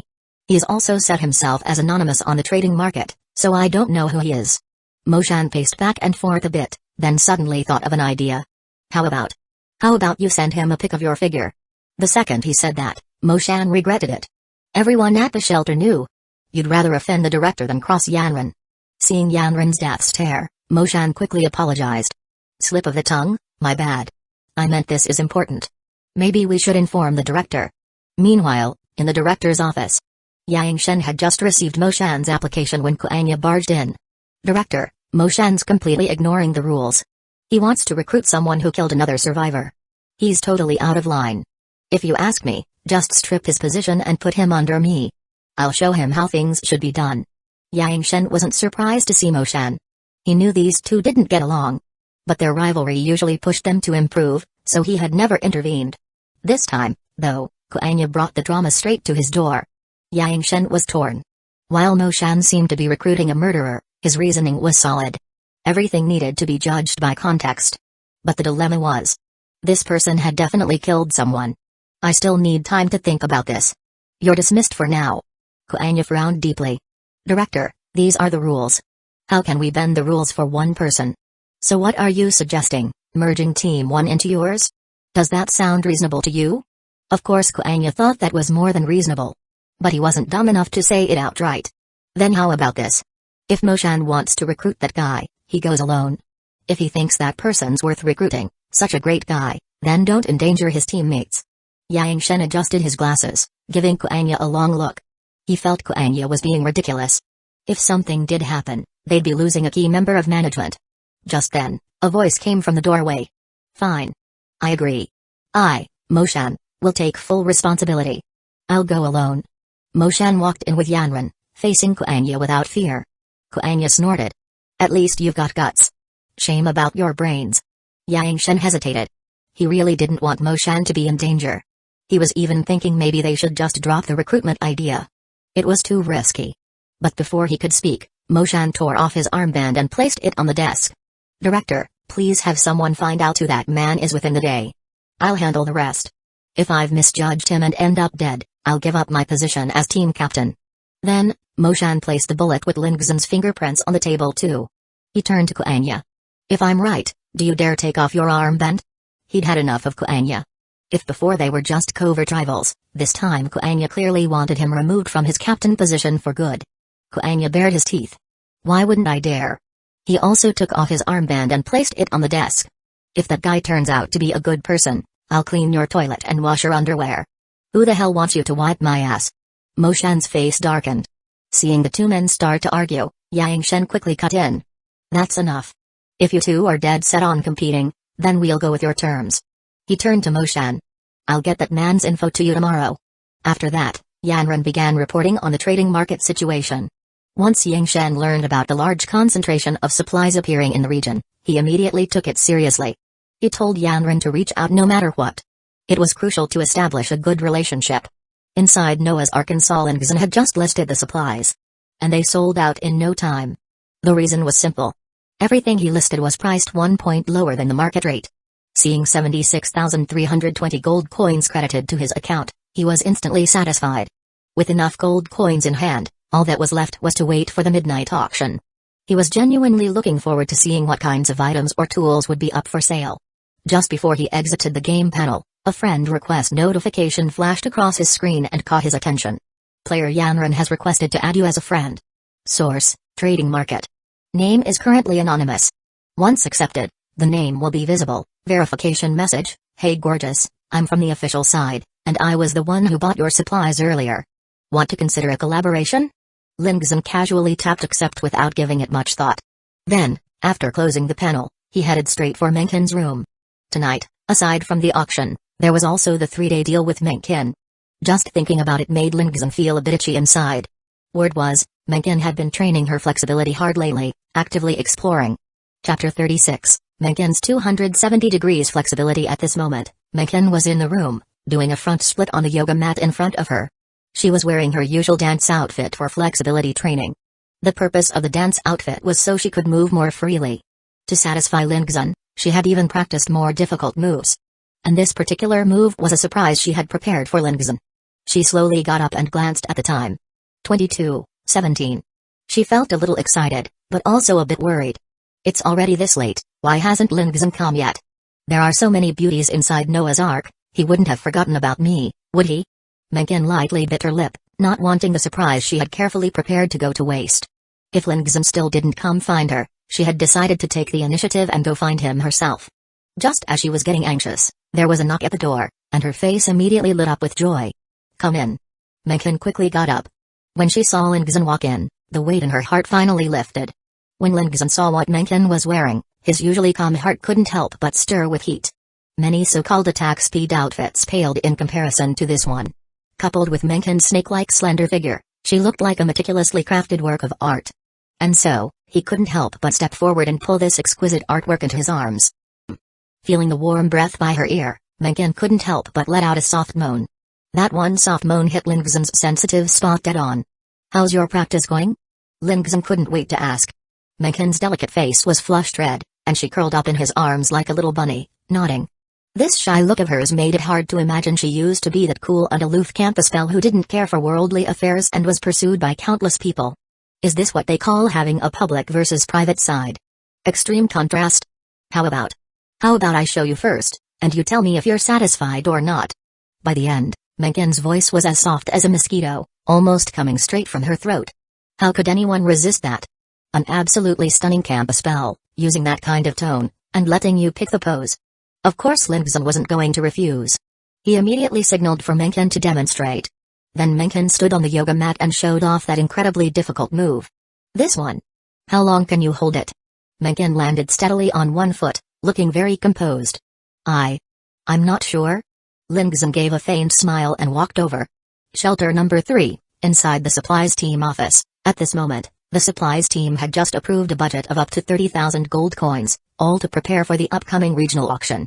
They were well aware that in this apocalypse, if they could get some special items or equipment bonuses, it would be twice the result with half the effort. Yanran was currently rolling out internal response plans. Just then, a friend request accepted alert popped up in her friend system.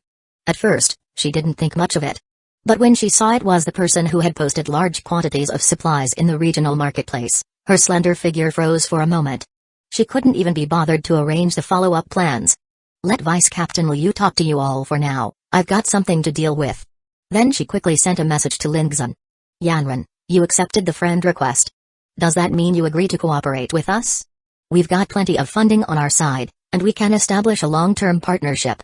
But after anxiously waiting for a while, Lingzhen didn't respond. This made Yanran feel a bit puzzled. Was what she said not attractive enough? Or was this guy named Lingzhen just not interested in working with the official side? After all, some people didn't have much trust in the authorities. But what she never expected. At this moment, Lingzhen was very busy. Thinking of that, Yanran edited and sent another message. Yanran, if you have any other terms for cooperation, feel free to tell me. The official side is quite open to collaboration. As long as it's not excessive, we're willing to work with you. But even after 10 minutes, Lingzhen still hadn't replied. Yanran felt a little disappointed inside. She checked the time. Only 1 hour left before the auction started. She had already been actively reaching out for nearly half an hour, and Lingzhen hadn't replied with a single word. It really did look like he wasn't interested in the collaboration. But she didn't want to give up.